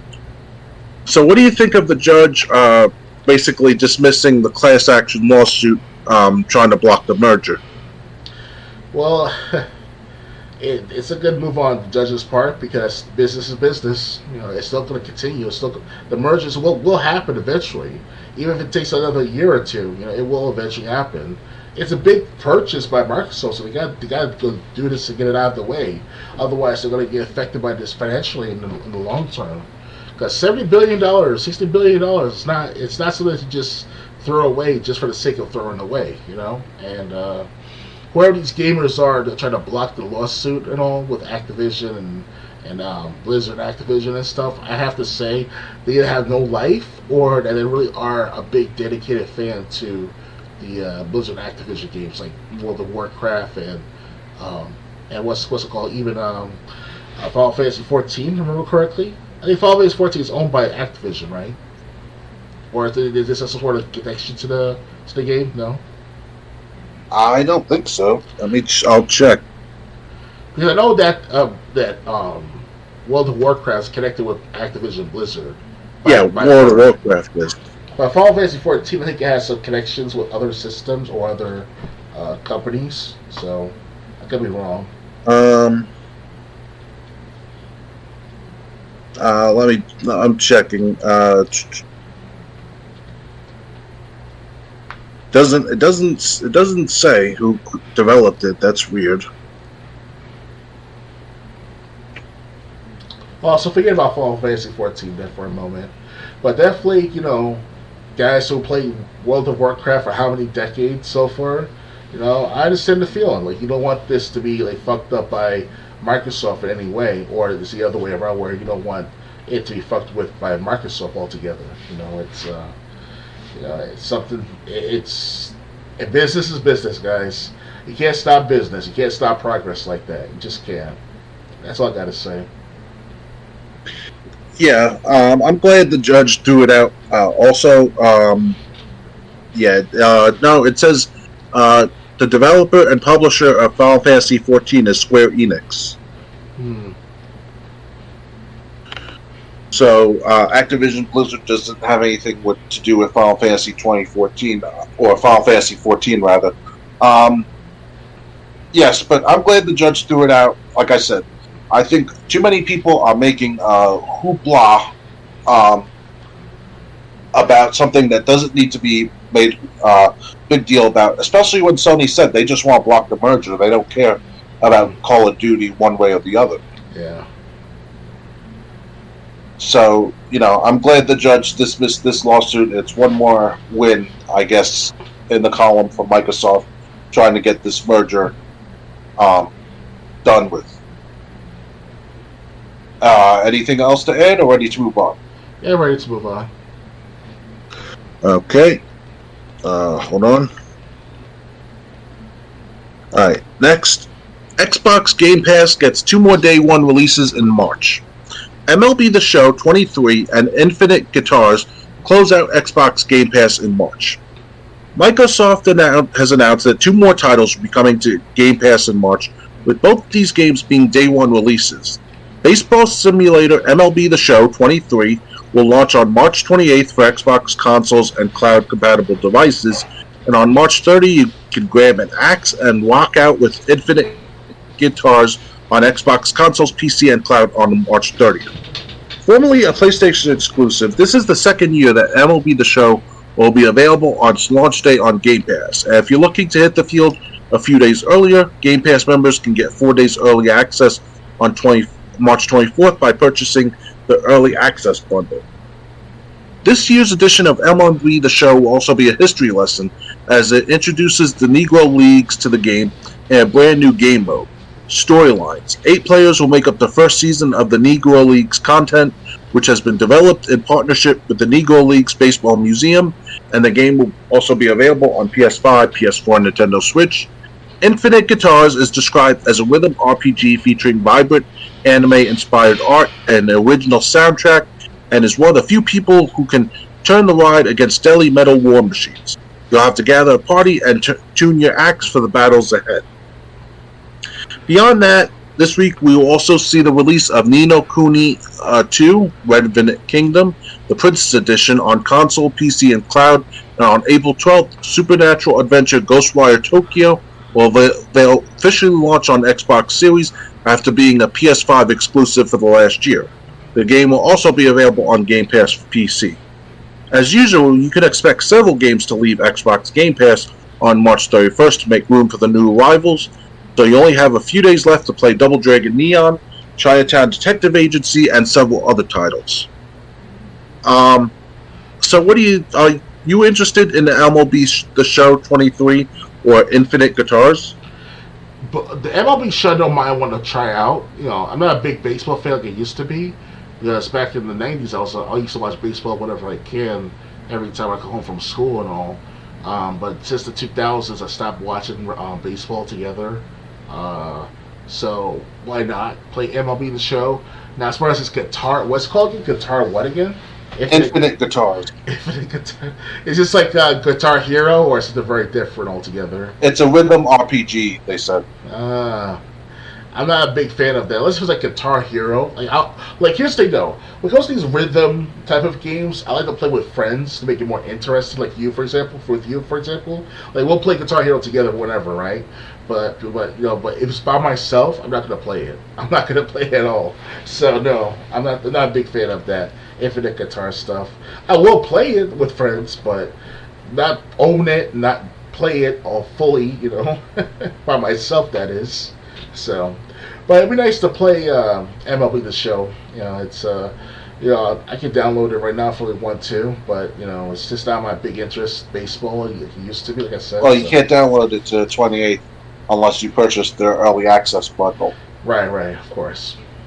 Kind of like Gears of War 5, when you get 40 early access if you have it with Game Pass and all. So they should have thought about doing that like that with like Gears of War 5. That's what they did back in 2018.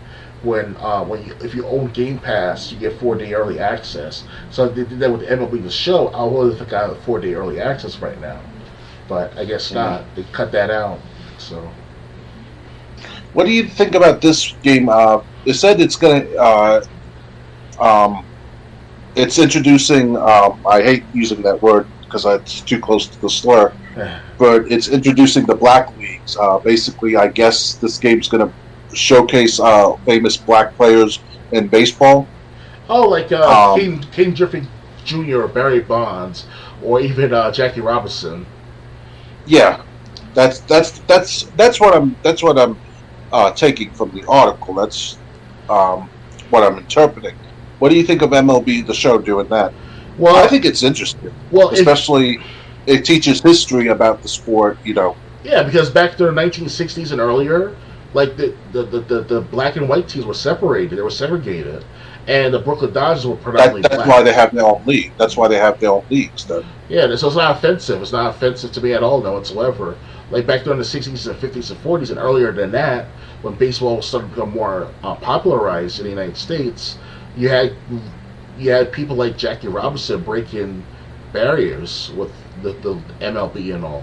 So thanks to guys like Jackie Robinson, we get to have equal playing field advantage of all kinds of people playing for baseball.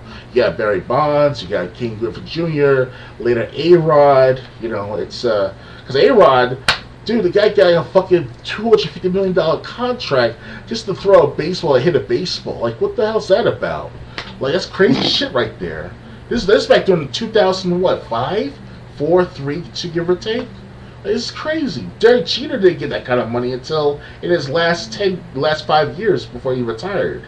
So, it's our classmate Melissa she had a big crush on on what's that guy's name? I just mentioned. Uh, um, not A-Rod, Derek Jeter, and stuff like that. So I used to like baseball like her almost, She was actually my first crush, so it's yeah.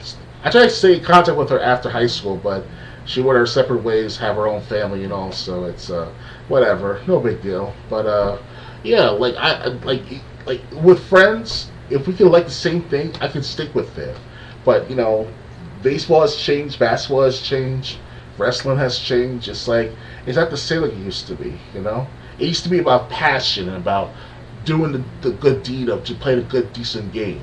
Now it's all about the money making, about the rubbing those fingers together like this. Money, money, money, money, money. That's all it is now. It's not about quality of gameplay or quality of sport. Yeah. Speaking of A-Rod, he also dated Jennifer Lopez at one point. So. Oh yeah, I forgot about that. Yeah. Jennifer Lopez and I like tacos. Tacos. Oh God, Jennifer Lopez hates that South Park episode.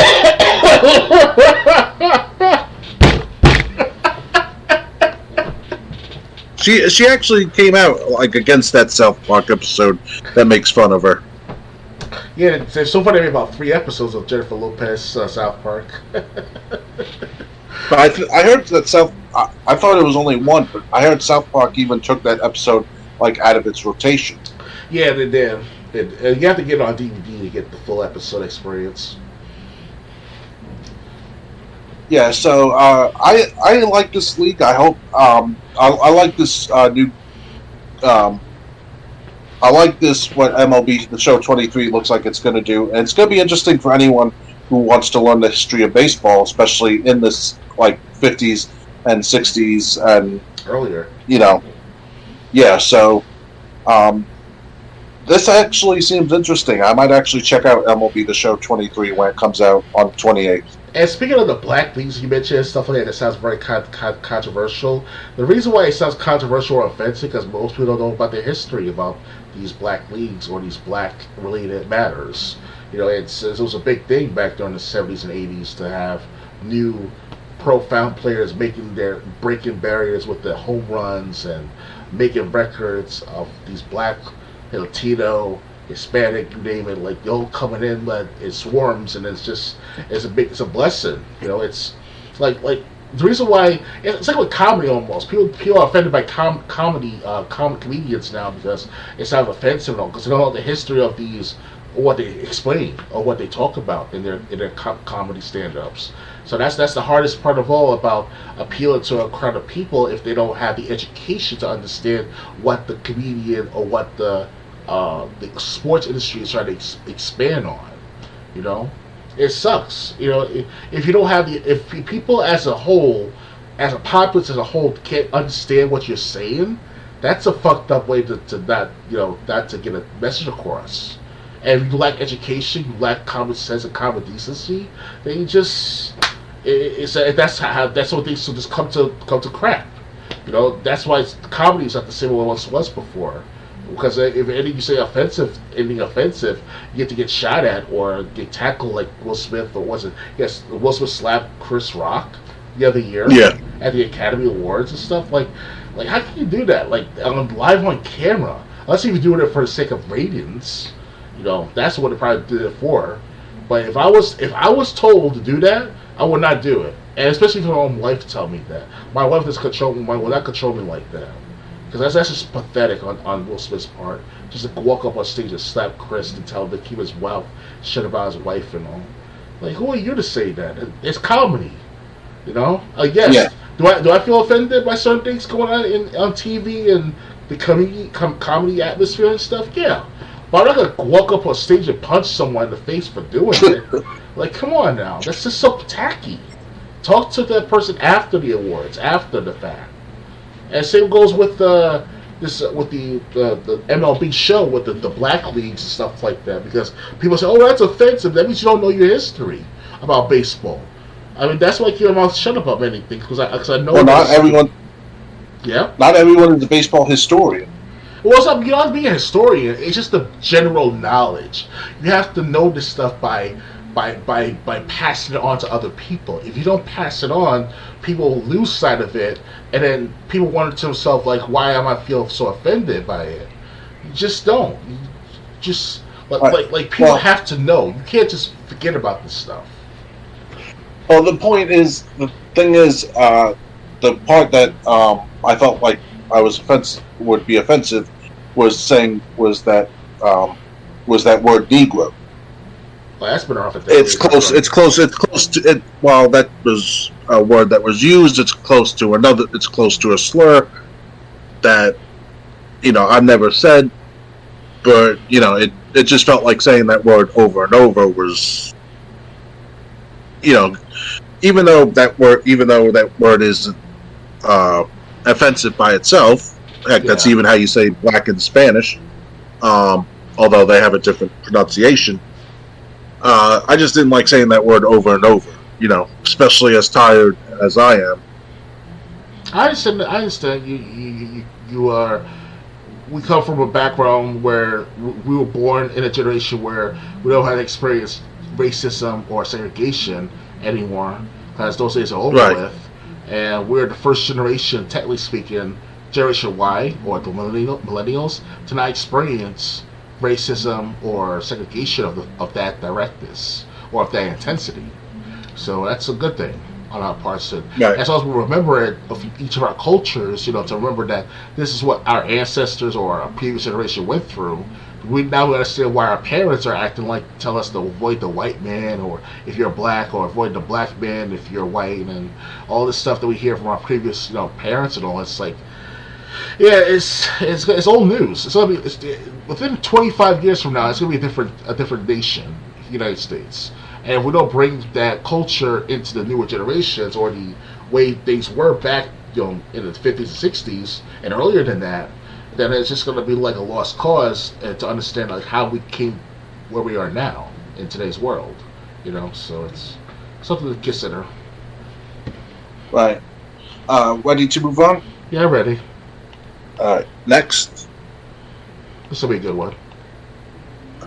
Lance Reddick, star of The Wire and John Wick, dies at 60. His successful career spans more than 20 years. Lance Reddick, the actor known for roles in The Wire, John Wick, and Horizon Zero Dawn, has died at age 60. According to a report from TMZ, authorities said Reddick was found at his home in Studio City, Los Angeles, Friday morning. The cause of death is currently unknown, but the TMZ sources say it appears to be natural causes. Reddick was best known for his role as Cedric Daniels in The Wire, which he starred from 2002 to 2008. Recently, Reddick starred in the John Wick franchise as Charon, Charon. Reddick was in the middle of a press tour for John Wick Chapter 4, where he will appear as the Continental Hotel's concierge once more. The actor also appeared as Chef Irvin in Amazon's Prime Bosch, along with recurring roles in Lost, Oz, and more. The actor had also had prominent roles in a number of high-profile video games. He played Silence in Horizon Zero Dawn and Horizon Forbidden West, Commander Zavala in the Destiny franchise, and Martin Hatch in Quantum Break. Reddick also appeared as Albert Wesker in last year's live-action Resident Evil series. Reddick had multiple projects in the work, including a role as Zeus in Disney Plus's upcoming Percy Jackson and the Olympian series, as well as a part in Amazon Prime's The Legend of Vox Machina. Reddick studied music at the University of Rochester before earning a Master of Fine Arts degree from the Yale School of Drama in 1994. You're the one who wanted to talk about this, so I'll let you start. Well, surprisingly, I know this may sound I'm late to the party on Lance Reddick and all when it comes down to his career and all, because the only reason why I know Lance Reddick is through the John Wick movies at the start of it all. And I started to see more people posting about Lance Reddick being dead earlier this week and last week, saying that he did these parts in Hercules or in some of these Disney movies, not Disney movies, but like these cartoon movies, what I call them. They're not really Disney, but they're something like that. So I was like, wow, he took part in those movies. Like, wow, that surprised me. And then later on, I found out he does. Obviously did Resident Evil last year, of course. He did a good performance, even though it was horrible in itself.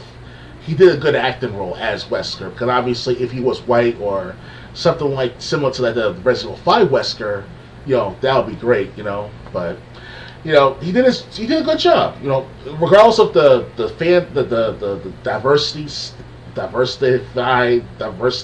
LGBT, whatever we're gonna call it, going on for the last 10 years now with the movie and TV show industry. He did a good job in Resident Evil live action TV series. John Wick, excellent. I wish he was in John Wick 5, because I think John Wick 4 it's already in theaters right now, which that surprised me because I thought it was going to come out later in the summertime, but it came out yesterday and I want to see it with someone. I think about asking my friend from on the other side of town to see if he wants to see John Wick 4 in theaters, but it looks good, John Wick 4, and I hope Lance Reddick did a good job in that movie, but I'm going to see it hopefully next week or sometime the following week, hopefully. And it sucks that he died so early. I want to see him with John Wick 5 if they are going to make a John Wick 5, because obviously just based on the trailer of the movie, it looks like he got to do one more set of things in John Wick 5. But who am I to assume, right? But he's gonna be missed. Lance Reddick. It sucks. It sucks he has to die at 60 years old. That seems like a slow age to die at. If he died around 85, 90, like Sidney Poitier. I think Sidney Poitier is still alive. Last time I checked up until 3-4 years ago. He was in his 90s, Sidney Poitier. So I thought he'd be the next Sidney Poitier, but in the modern sense, You're Sidney Poitier, right, Triple J? I may have heard it. I don't know anything that I can't think of anything right now that Poitier has done. So Sidney Poitier, he's an actor for the 1940s, 50s, into the obviously other decades up until 2019, 2018. His best role was with Erasing the Sun back in 1960s. He was. If you watch that in the school, K through 12 school. Yeah, we did together. I think not you personally, you and I, but as our teachers in that same school taught us about the Raising the Sun movie and book. So it's he starred in that one. Then also did the Little House on the Prairie, or not Little House on the Prairie. It was something called. He was this one in this one movie, Sidney Poitier. He was this builder. He built a house from scratch by himself, or at first it was by himself, but then he came back to the same house 20-30 years later in the 1980s version of that movie, because it was a sequel. So that's how I know Sidney Poitier. Oh, well, actually, technically, I know Sidney Poitier through South Park. He was featured in South Park in season 1 or 2, and to go up against Barbara Streisand. So it's kind of like a good leg in there in the door kind of moment where I could look up Sidney Poitier like, oh, that's Sidney Poitier, that's the guy. And I was like, wow, he did a good job, good acting. And he did all sorts of roles in the 1960s, 70s, 80s, 90s. Man, if there's like a collection out there, I will definitely buy a Sidney Poitier collection, because they already have Clint Eastwood collection, they already have Bruce Lee collection, they already have Chuck Norris collection. All these good actors, whether it's fighting, acting, drama, you name it. Dude, if you go back to the 60s, the 70s, the 80s, those are the best times of Hollywood, in my opinion. And it was about making a good movie. It was about acting. It was about good stuff. And Lance Reddick, he himself could be a part of that legacy, in my opinion, if we could find more about his roles in other movies and TV shows and video games too. Because he starred. Here, get this. He was one of the major characters in Destiny 2 during the Burial of Light, or whatever that expansion is called, where he plays this one of those high order counselors in Destiny 2. So more power to Lance Reddick. So it's good. Yeah. Yeah. Unfortunately, I don't have much to say. I wasn't familiar with Lance Reddick's roles. But it's sad to hear that an actor passed away, and so young too. Yeah, 60 is because if I want to live a full life, I want to live until 100. That's what I want, because I hear that if you live past 100, like if you're 100, 102, the president of the United States sends a letter to you congratulating on your age, and it's a signed letter by the president. So that would be nice to see that one day. Like, who will be the president that sent me that letter at age 100? You know, and after 101, right. Anything can happen. Fuck it. So yeah, but I want to be conscious at age 400 too. That's what I want to do too. Yeah. Ready to move on? Yeah, I'm ready. Alright, next. This is going to be a long episode. Oh, yeah. Diablo, yes, this is the next story. Diablo 4 beta players are experiencing long wait times and server issues. The server's world boss has appeared.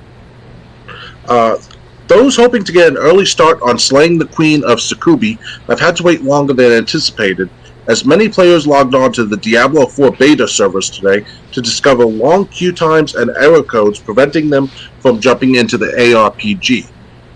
Today marks the start of the early access beta available to those who pre-ordered the full game or got a code by eating Kentucky Fried Chicken, while next weekend will host anyone looking to start their adventures early in the open beta. But many players were greeted by long wait times to log into the server, error codes, and other issues. Taking to Twitter while facing wait times of upwards of an hour, players took the opportunity to warn their fellow demon slayers and make light of the situation. The overloaded servers and long wait times have persisted into the afternoon.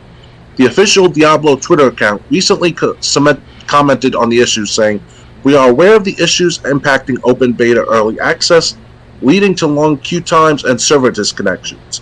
The team is managing the rate of players entering the game until we have a full fix for the connection issues. Players can monitor the known issues and fixes on Blizzard's website." Previously, Blizzard has warned players to anticipate wait times and warned that players should not leave the queue, even if they remain stuck on a waiting screen after the queue timer has elapsed. Users may experience a queue while logging into Diablo 4 during early access beta weekend. Please note that the countdown may finish and go beyond the duration listed on the queue timer. Do not leave the queue, as this will restart the queue. We have more accurate timers in place for open beta weekend. Meanwhile, Blizzard forums have been overflowing, with users posting their issues and frustrations, including a thread of console players who have been repeatedly booted after waiting the duration of the queue's wait time. Wait times and server issues are not new for betas, which are particularly intended as stress tests before a full launch, especially for games as hotly anticipated as the next entry in Blizzard's long-running ARPG franchise. Still, wait times never feel good. Here's hoping the issues clear up soon, so I can begin recruiting my undead necromancer army. So, this is something else you wanted me to bring up. Yeah, of all time, so with Diablo games as of late, for the last 5 or 7 years now, it's ridiculous. Like, I'll own the entire details of the beta experience, because I never pre-order it, but I hear bad things where it's very repetitive and very, glitchy. Personally, myself, if I were to get Diablo 4, I have to see the full release of the game to see how good it is prior to buying it. I'm not going to pre-order at all. And I heard good things about the first 2 or 3 Diablo games. Well, first 2 actually more exact, because Diablo 1 and 2 were the best Diablo games of course. And after 2013, 2014, give or take, the Diablo games started to become fucked up and more weird at the same time. I don't know what happened since 2012, 2013, when Anita Sarkeesian came around, excuse my language, but fucking around and finding out the hard way that not to fuck around with games like that. But yeah, her presence, her ways of doing things in the business of gaming really affected the way games have been like for the last few years now. And personally myself, I thought Diablo 4 is going to be the hit the nail on the head moment, where it's like they fixed the problems, they fixed what they did back with the Diablo Immortal, for the mobile game, whatever it's called, where you spend 10 years to level up your character and all. Like, who has time for that shit? Like, come on now. And And if you paid into the system, you spent like $10,000 to level up your character entirely within a few months. Just this doesn't make any sense at all. It's to a point where it's like, these developers listen to these feminists and they wonder to themselves why they're not selling properly or they have bad experiences in the game because they listen to these feminists. In my opinion, that is. It's something where it's like you can't listen to anyone, everyone, and appeal all the games to all players. It doesn't work like that. The developers back in the 1990s, 2000s, and earlier than that, they knew how to appeal to certain gamers.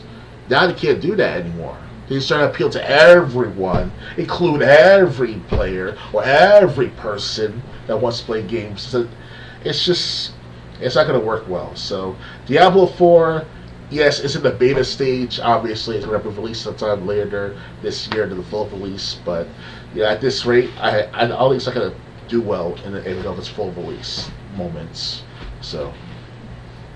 Yeah, if they're going to release a beta, I mean, it should be at least working. Otherwise, don't open the beta to anyone until you got these bugs fixed. I mean, oh yeah. And since 2019, it was mentioned November 2019 at BlitzCon 2019, and during that time they're talking about. Yeah, come in. Hold on. Sure. Yeah.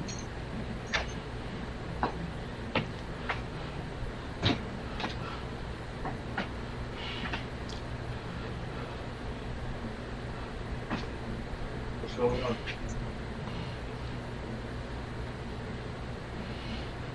But yeah, guys, it's to those who are still listening in, I thank you for listening to our podcast. Please, share our videos around, share our content around on both YouTube and Twitch, whatever you can. You can donate to my Patreon where we split 50-50 of our donations with you guys. Great appreciate it. To those who want to know about my Patreon, it's patreon.com/DrGames101. If you don't have the money for it, just share our videos or our podcasts around. That's all you need to do if you really want to support us. The more people support us, the better our content gets, and the better our reach within the gaming community, the better it is to you. Alright, guys? So, waiting for Triple J to come back. In the meantime, alright, sure. Alright, so as we was, I don't really have much to say about this topic, so I'll leave it to you, or we can move on. Well, for me, with Diablo 4, I will still buy it. It's coming out June 6th of its full release. So if they can get within about 2 months to fix the problems with the beta, it can work out. But at this rate, it's best to push it back later. So if the makers of Diablo listened in, and if they are listening in, best to push the date later this year instead of this June. The earliest later this year. I would say until early 2024 to put it out there at its full release. Sounds a lot. Time to push forward, but hey, more power to you to fix the game, whatever that's going on in the beta. Because obviously, in any beta that you have on certain games, it's to determine how well it's going to perform well out of its alpha footage if you leave it out there in the market like that. So with the beta, hopefully they'll track it back, fix the problems in 2 months, and then we get it to release the game, which is not going to happen like that. That's too idealistic for the average gamer, for myself to anticipate something like that. So if they wait until early next year, to put a full release of the game matter, I'll greatly appreciate it, and I'm willing to buy it straight up, But now I'm going to wait until after a few weeks after release, and see how bad it gets or how good it is, So. Yeah, my dog's checking his food bowl. I never gave him kibble because he ate lunch so late, so let me fix that now. Alright, hopefully we'll be able to finish without any more interruptions. That's fine. You ready to move on? Yeah, I'm ready. Alright, next. EA is delisting several Battlefield games in April, server shutting down. Online functionality ends in December. Electronic Arts has announced that it will be delisting Battlefield 1943 as well as Battlefield Bad Company 1 and 2 from digital storefronts on April 28th. Additionally, their online services will shut down on December 8th. A previous announcement also included Mirror's Edge, but this was omitted from an updated version several hours later. Now it appears it will not be delisted. Oddly, this didn't appear to be a mistake when it was first posted, as the statement mentions Mirror's Edge and its parkour specifically. While these titles have had a special place in our heart, we're now looking forward to creating new memories alongside you as we shift our focus towards our current and future Battlefield experiences, reads a statement on EA's website. Now, while we're not a Battlefield title, many of us who work on Battlefield have also been part of the development of Mirror's Edge. We look back fondly on Faith as an iconic character and her parkour-style gameplay. While these games will soon no longer be able to purchase, offline features such as single-player campaigns will still be playable for the Battlefield games. Battlefield 1943 is an online-only multiplayer game, so after the date has passed, it will be unplayable. These are the latest EA games to have their upcoming online functionality removed. Last year, EA shut down several servers, such as several games in the Command & Conquer series and Onrush. Mirror Edge's online shutdown was previously announced to be January of 2023. So what do you think of EA delisting these Battlefield games? They're also going to delist Mirror's Edge too, right? They said that, but I think they've changed their mind on that. Okay, because Mirror's Edge, even though it's not a popularized game among today's gamers, but to us older gamers, we're still able to play whenever we can. So I'm still playing the Xbox 360 version, and I own a copy of Mirror's Edge Catalyst for the Xbox One. So it's I got plenty of time to catch up and play these games. But other than that, other than Mirror's Edge, now a Battlefield, 1942 and all, why not? He'd shut them down because who's really playing them? Battlefield, hell, even Battlefield Bad Company 1, people still play that game to this day online, but it's not as consistent with its connections and stuff, so shut it down. Focus more on Battlefield 1, Battlefield 5, Battlefield 3, especially Battlefield 4, because Battlefield 4 was the last best Battlefield game to most people that I interact with in these communities about Battlefield. So it's more power to them if they fix Battlefield 4's problems, whatever they are. Personally, myself, I haven't played Battlefield 4 like that, or any Battlefield game like that at all, because I'm not a big Battlefield gamer. So hopefully within the next few months I might get some more storage, because obviously the one I currently have, one of my two gigabyte hard drives to my Xbox One here in my bedroom got fucking messed up. I can't play or use it anymore. So I had to get a replacement for my store. Finger Hut most likely is the store, and then just hope I get a new one sometime next month, hopefully. And I'll try to re-download Battlefield 4, 5, as well as 1. So that should be the one a gigabyte right there. So terabyte I should say, excuse me. So yeah. Yeah, it's a shame they're shutting down Battlefield. The Battlefield Bad Company games were pretty good from what I played. But I guess like I said, 1943 is online, multiplayer online only, so that's going to be just basically a coaster when the game shuts down. Oh yeah. And the Bad Company games, at least the campaign will be available, but you'll have to find someone selling the game if you don't already own it. Yeah. That's selling it. That's a shame, but unfortunately, that's the way things go. Ready to move on? That's how the cookie crumbles. Yep. I'm ready. Ready to... Huh? I'm ready. Okay. Next, Microsoft says it wouldn't be able to sabotage Call of Duty on PlayStation. The company said it could add PS5 specific features into the PlayStation version of Call of Duty. Microsoft said Sony had no reason to worry about an inferior version of Call of Duty launching on PlayStation consoles should the Microsoft and Activision Blizzard acquisition go through. In its latest submissions to the UK's Competition and Markets Authority, Microsoft responded to Sony's concerns that Microsoft and Activision Blizzard would sabotage the PlayStation version of future Call of Duty's titles. In its filing, Microsoft referenced a new remedy proposal that addresses Sony's concerns, of a worse version of Call of Duty titles on PlayStation consoles. Microsoft claimed that its current proposal would actually encourage Call of Duty developers and publishers to create a PlayStation version that's optimized for the platform. As Microsoft will be shipping Call of Duty on PlayStation in compliance with its Remedy commitments, Microsoft will have every incentive to develop games with optimized support for PS5 features such as haptics and future consoles in order to maximize sales on the platform. Elsewhere in the document, Microsoft also wrote about the length of its proposed 10-year deal with Sony, saying Microsoft considers that a period of 10 years is sufficient for Sony as a leading publisher and console platform to develop alternatives to Call of Duty. Earlier this month, a separate document submitted to the UK's CMA included comments from Sony, voicing concerns about the future of Call of Duty. The company was concerned that Microsoft could raise the price of Call of Duty on PlayStation, prioritize the Xbox version, or release a buggy build of the games on PlayStation. Call of Duty has been the main point of contention during Microsoft and Sony's battle over the Activision Blizzard acquisition. Sony has said the proposed 10-year Call of Duty offer will irreparably harm competition, while Microsoft has signed agreement after agreement to bring Call of Duty to nearly every platform under the sun, including Nintendo Switch. Sony has also said Battlefield can't keep up with Call of Duty and claimed that Game Pass leads PlayStation Plus significantly.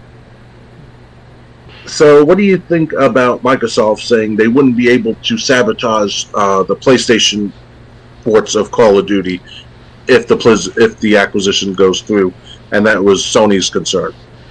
I don't know what Microsoft got approved to Sony about, because Microsoft is very modest in their position on what they're trying to share with Sony, and if Sony can't understand that or refuses to understand that this is an offer they can't refuse in a positive manner, then I don't know what to tell Sony for, because if Sony wants to be the shady motherfuckers, they act like for the past 20 years now, then it's gonna fall hard on them, on Sony, and it's whatever their shady practices are with other companies, it's gonna catch up to them. If they're not gonna accept this offer from Microsoft, like we keep saying, then it's gonna hurt them hard, Sony. So it's kind of like, we told you before, Sony, we tell you again, here's an offer you can't refuse because it's going to help you in the long run. It's 10 years long, the benefits of Call of Duty. Take it or leave it. If not, then so be it, And if you want to accept it, so be that as well, Yeah. Hello, Chris TV in the chat. Yeah, so it would be best just for Sony to get on board. Like I said, Nvidia is on board, Nintendo's on board. That gaming platform in Ukraine is on board with all their own deals. Mm-hmm. Hold on, let me. Just coming back and forth, really.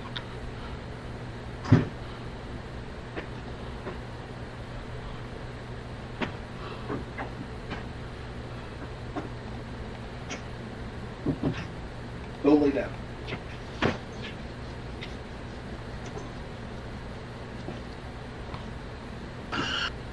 Go lay down. Dog.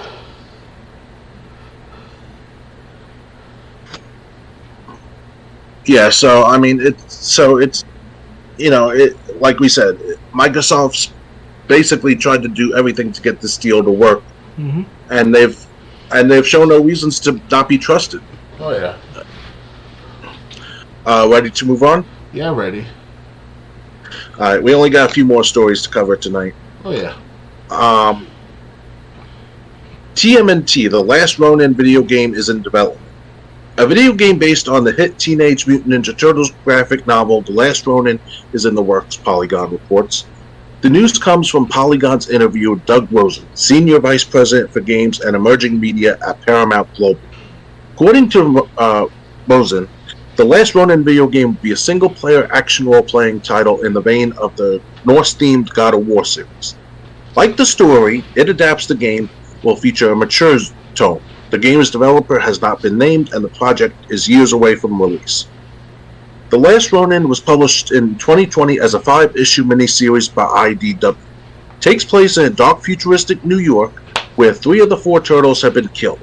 The surviving turtle, whose identity is revealed at the end of the first issue, we won't spoil it, dons a black mask and seeks revenge by fighting crime using both his and the weapons of his fallen brothers. It's a cool and very grim story if you haven't read it, and we're excited to see translated into a game. Rosen also mentions in the same interview that Paramount sees opportunities to create different types of TMNT games that target young and adult audiences. The Turtles are enjoying quite the renaissance lately thanks to the launch of the well-received beat-em-up Shredder's Revenge last year, the nostalgia trip of the Cowabunga collection, a Shredder-themed Call of Duty pack, and even a new animated film coming to theaters this August. So, would you be interested in seeing a turtle story like this coming to video games?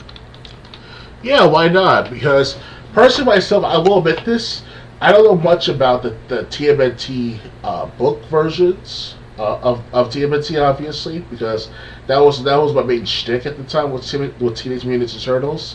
It was the movies that helped me understand more about the culture and the lore of the TMNT crowd. And that's at April, especially April.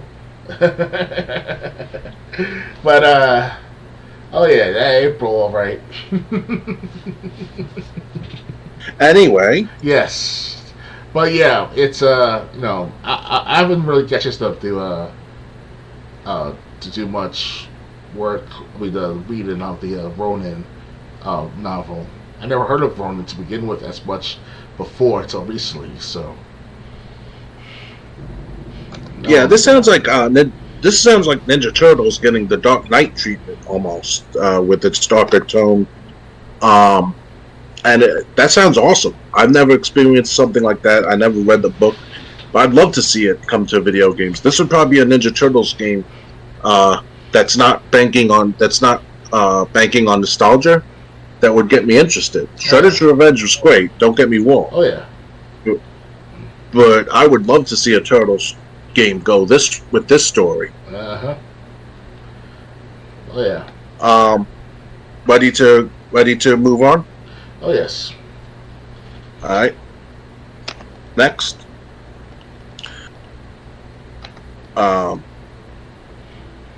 Sorry, sickos. Resident Evil 4 remake won't let you kill the merchant.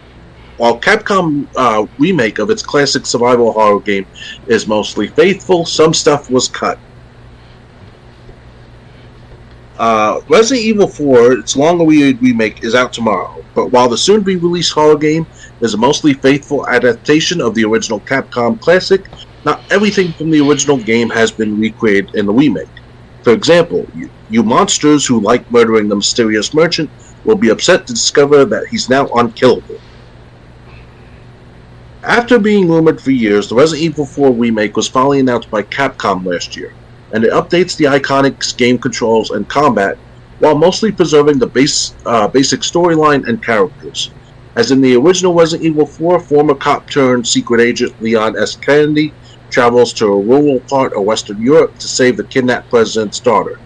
In the process, the pair get mixed up in a whole bunch of campy, horrific action. Classic Resident Evil shenanigans. While you count the hours, you might want to check out recently updated video from GameSplain, which points out 10 surprising things from the original RU4 that are cut or changed in this new remaster. As I previously mentioned, the lovable and wonderful merchant is now immortal. While you attempt to aim your gun at him, Leon lowers it so you can't kill him anymore. Classic. Resident Evil 4 lets you kill the merchant, but he would still appear in other locations, leading some to believe the merchant wasn't one man but many different people spread across the region. I hate this theory and believe Capcom just doesn't want to punish players who made the mistake of killing the merchant once for the rest of the game. Another positive change in my book is the removal of the old crane minigame bit in a factory. Here you had to use a large crane to grab enemies and knock them off the ledge. It was fine, but felt very out of place. On the other hand, sadly, some great lines and cheesy dialogue have disappeared, including the very silly conversation about right hands between the evil Salazar and heroic dope Leon. Also, and this is a minor thing, but one I will definitely miss, the cool laser room section is gone now too. I always liked this bit as it was awesome and looking at felt like a real neat difference to a live-action Resident Evil film starring Mila Jovovich, and yes, that movie came out first in 2002.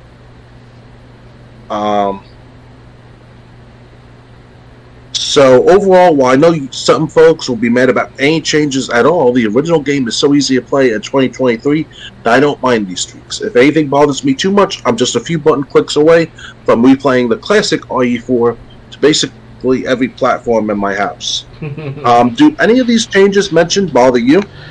Well, I did kill a merchant at least a couple of times in my lifetime of playing Resident Evil 4. I will admit that. I'm not no sicko, though. But on a serious note, somewhat serious note, it's it's funny to kill the merchant every now and then, especially if you want to get some special items after that, or sell your special items. Personally, myself, Resident Evil 4 is one of the best games of a game in history, in my opinion, and it also looks like it's based on the record of Gaming Forum magazine as well, being part of the top 25 or top 15 games of all 200 games of all time that they listed back in 2019, if not 2020, give or take. Because there was a special edition magazine that I kept on to. It's somewhere over by my desk. I think I still have that magazine edition where it shows the top 200 games of all time, and they listed from first to last, first to number 200, and number one happens to be Mario Brothers, Super Mario Brothers. And while 15, 20, give or take 25 was in Resident Evil 4. So I agree with the Game Informer on that matter.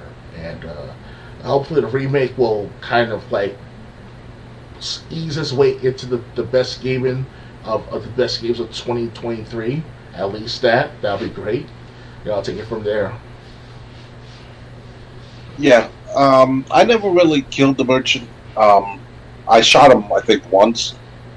But I think, but yeah, so I mean, the new changes really don't bother me, and they don't deter me from trying out the new Resident Evil 4 remake if I get a chance to. Oh yeah. Speaking of merchant killing, there's this parody series on YouTube called Resident Evil 4 Days of Our Lives, and it's based on this user right now go by the name of Wesker House as a YouTube user. And on that channel, he's been making this video for about 10 years now, on and off, because he has other projects to do and stuff like that. He's an independent, content creator like me and you, Triple J. And as of lately, I'm up to episode 13, and it talks about how Leon in the Days of Our Lives kept killing the merchant every single time. And one time he was like, the merchant was like, I got a party in my pants, Leon, I want you to invite you. And then Leon in this Days of Our Lives sequence, he said like, last chance, asshole, where's Ashley at? Where did they put Ashley at? I don't know, Leon, I like you to party with me though. And then he constantly shot him. He's like, asshole, oh. The merchant was like, he's like, die, merchant, die, you son of a bitch, bam. You have to see, you have to be a hardcore Resident Evil fan, as well as at least who played Resident Evil 4 once, to understand where this is going. So it's more power to you guys to look it up. It's called Resident Evil 4 Days of Our Lives by Wesker House on YouTube. So check him out. Alright, ready to move on? Oh yeah. Alright. Next. Forgive me, I'm just really tired. We understand. It's the allergy season. Yep. Resident Evil 4 Remake's Mercenaries mode launches as free DLC next month. Capcom's remake of the Resident Evil 4 is finally out, and to celebrate the day, the company has released a special launch trailer teasing what to expect in the game. This launch trailer also features some exciting news for fans of the original game. That's because at the end of it, the trailer cuts to a screen revealing that the Mercenaries, a mode from the original 2005 release, will be released as free DLC next month. More specifically, the Mercenaries will hit Resident Evil 4 on April 7th. If it's like the original game's mode, and you'll need to complete the story of Resident Evil 4 Remake before unlocking the Mercenaries, In this mode, you select a Resident Evil 4 character and attempt to kill as many enemies as possible in a given time limit. There's rankings associated with how well you do, weapons to unlock, and more. This remake of Resident Evil 4 is out today on PS5, Xbox Series, PS4, Xbox One, and PC. We love it, and you can find out why in Game Informer's Resident Evil 4 remake review. If you're playing today, be sure to know Game Informer's tips and tricks to know before jumping in. So, what do you think of the Mercenaries being free DLC? Yeah, why not? Fuck, man. More power to us, gamers. And, unfortunately, I'm not able to make it in time to the height of the Mercenaries mode of Resident Evil because it's only on PS5 and Xbox Series, and PC. So, I can't get on PC, but I don't have the specs for it. So, it's coming out on PS4 and Xbox One. It's just I just don't think it's out yet. You sure? Because it's coming. Because I checked. Yeah, they said April 7th. April 7th is coming out. April 7th, the DLC is coming out. No, I'm talking about the Resident Evil 4 game itself, a remake, because on the remake... The remake is already out. I saw people streaming it earlier. Yeah, but it's not on Xbox One. It's on Xbox Series X and S and PS5. That's impossible, because the DLC is coming out on PS4 and Xbox One. Really? Yeah. Because I checked the release dates of it. It says PS5, Xbox Series X and S, and PC. No Xbox One, and no PS4. Last time I checked as well. I'm just saying the DLC's coming out. It said PS4 and Xbox One in this article. Yeah, I see it for Xbox. I see it for PS4. In store on GameStop, Xbox One, Xbox Series. Yeah, so it's out for last gen and current gen. I talked to Xbox support about the matter. They told me that there's no Xbox One version of Resident Evil 4 remake. I just saw the covers from GameStop. That's weird. So there's not a miscommunication between the companies then. Because I see here that the platforms available on PS4, PS5, Windows, and Xbox Series X and S, but no Xbox One. If you want, I can send you a link to GameStop selling the Xbox One version. Okay, not a problem. Sorry about that, guys. It's just that, I did make sure before the podcast episode to call in on Xbox support, and they told me that in detail not too details, but they said that Xbox One is not going to be available for the Resident Evil 4 remake. I guess not. I don't know why they lied to me like that. You just talked to someone who didn't know what they were talking about. And it's with Xbox support of all places too. Yeah. Xbox support, you gotta fix your stuff, man. You guys should have more knowledge to us players about what's going on with your system's availabilities, because obviously, it's a lot of miscommunication between Xbox and the fans, or at least me personally. So, oh well. Okay, my internet's frozen because GameStop has trouble uploading their website, so I can't access the other two. Well, maybe I can. Hold on, just gonna take time because I tried to open GameStop.com and that. So let me see if I can get these other two articles.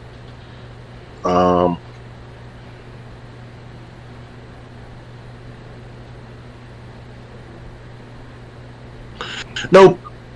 Because GameStop is just refusing to load now. And it's 12 midnight. After 12 midnight, they start to change up with the internet. Yeah, so these last two articles we're going to have to cover, I guess, next time. Because I have to get going anyway. Right. Anything you want to bring up before we end things for tonight? I just want to apologize to the fans out there, to the followers out there, that we'll look into the matter and just get a full detail of what's going on with the official release of Resident Evil 4 remake, because obviously people are playing on the PS4, PS5, Xbox Series X and S, but not on the Xbox One. So there's miscommunication between Xbox support and myself telling me one thing and different than we as gamers finding out that it's the case that it is on the Xbox One. So we'll sort it out for our next episode. Yeah. So anyway, I gotta get going. It's pretty late. I hope you enjoyed this. Follow me if you did. Until next time, good night, everyone. Good night, guys. Goodbye.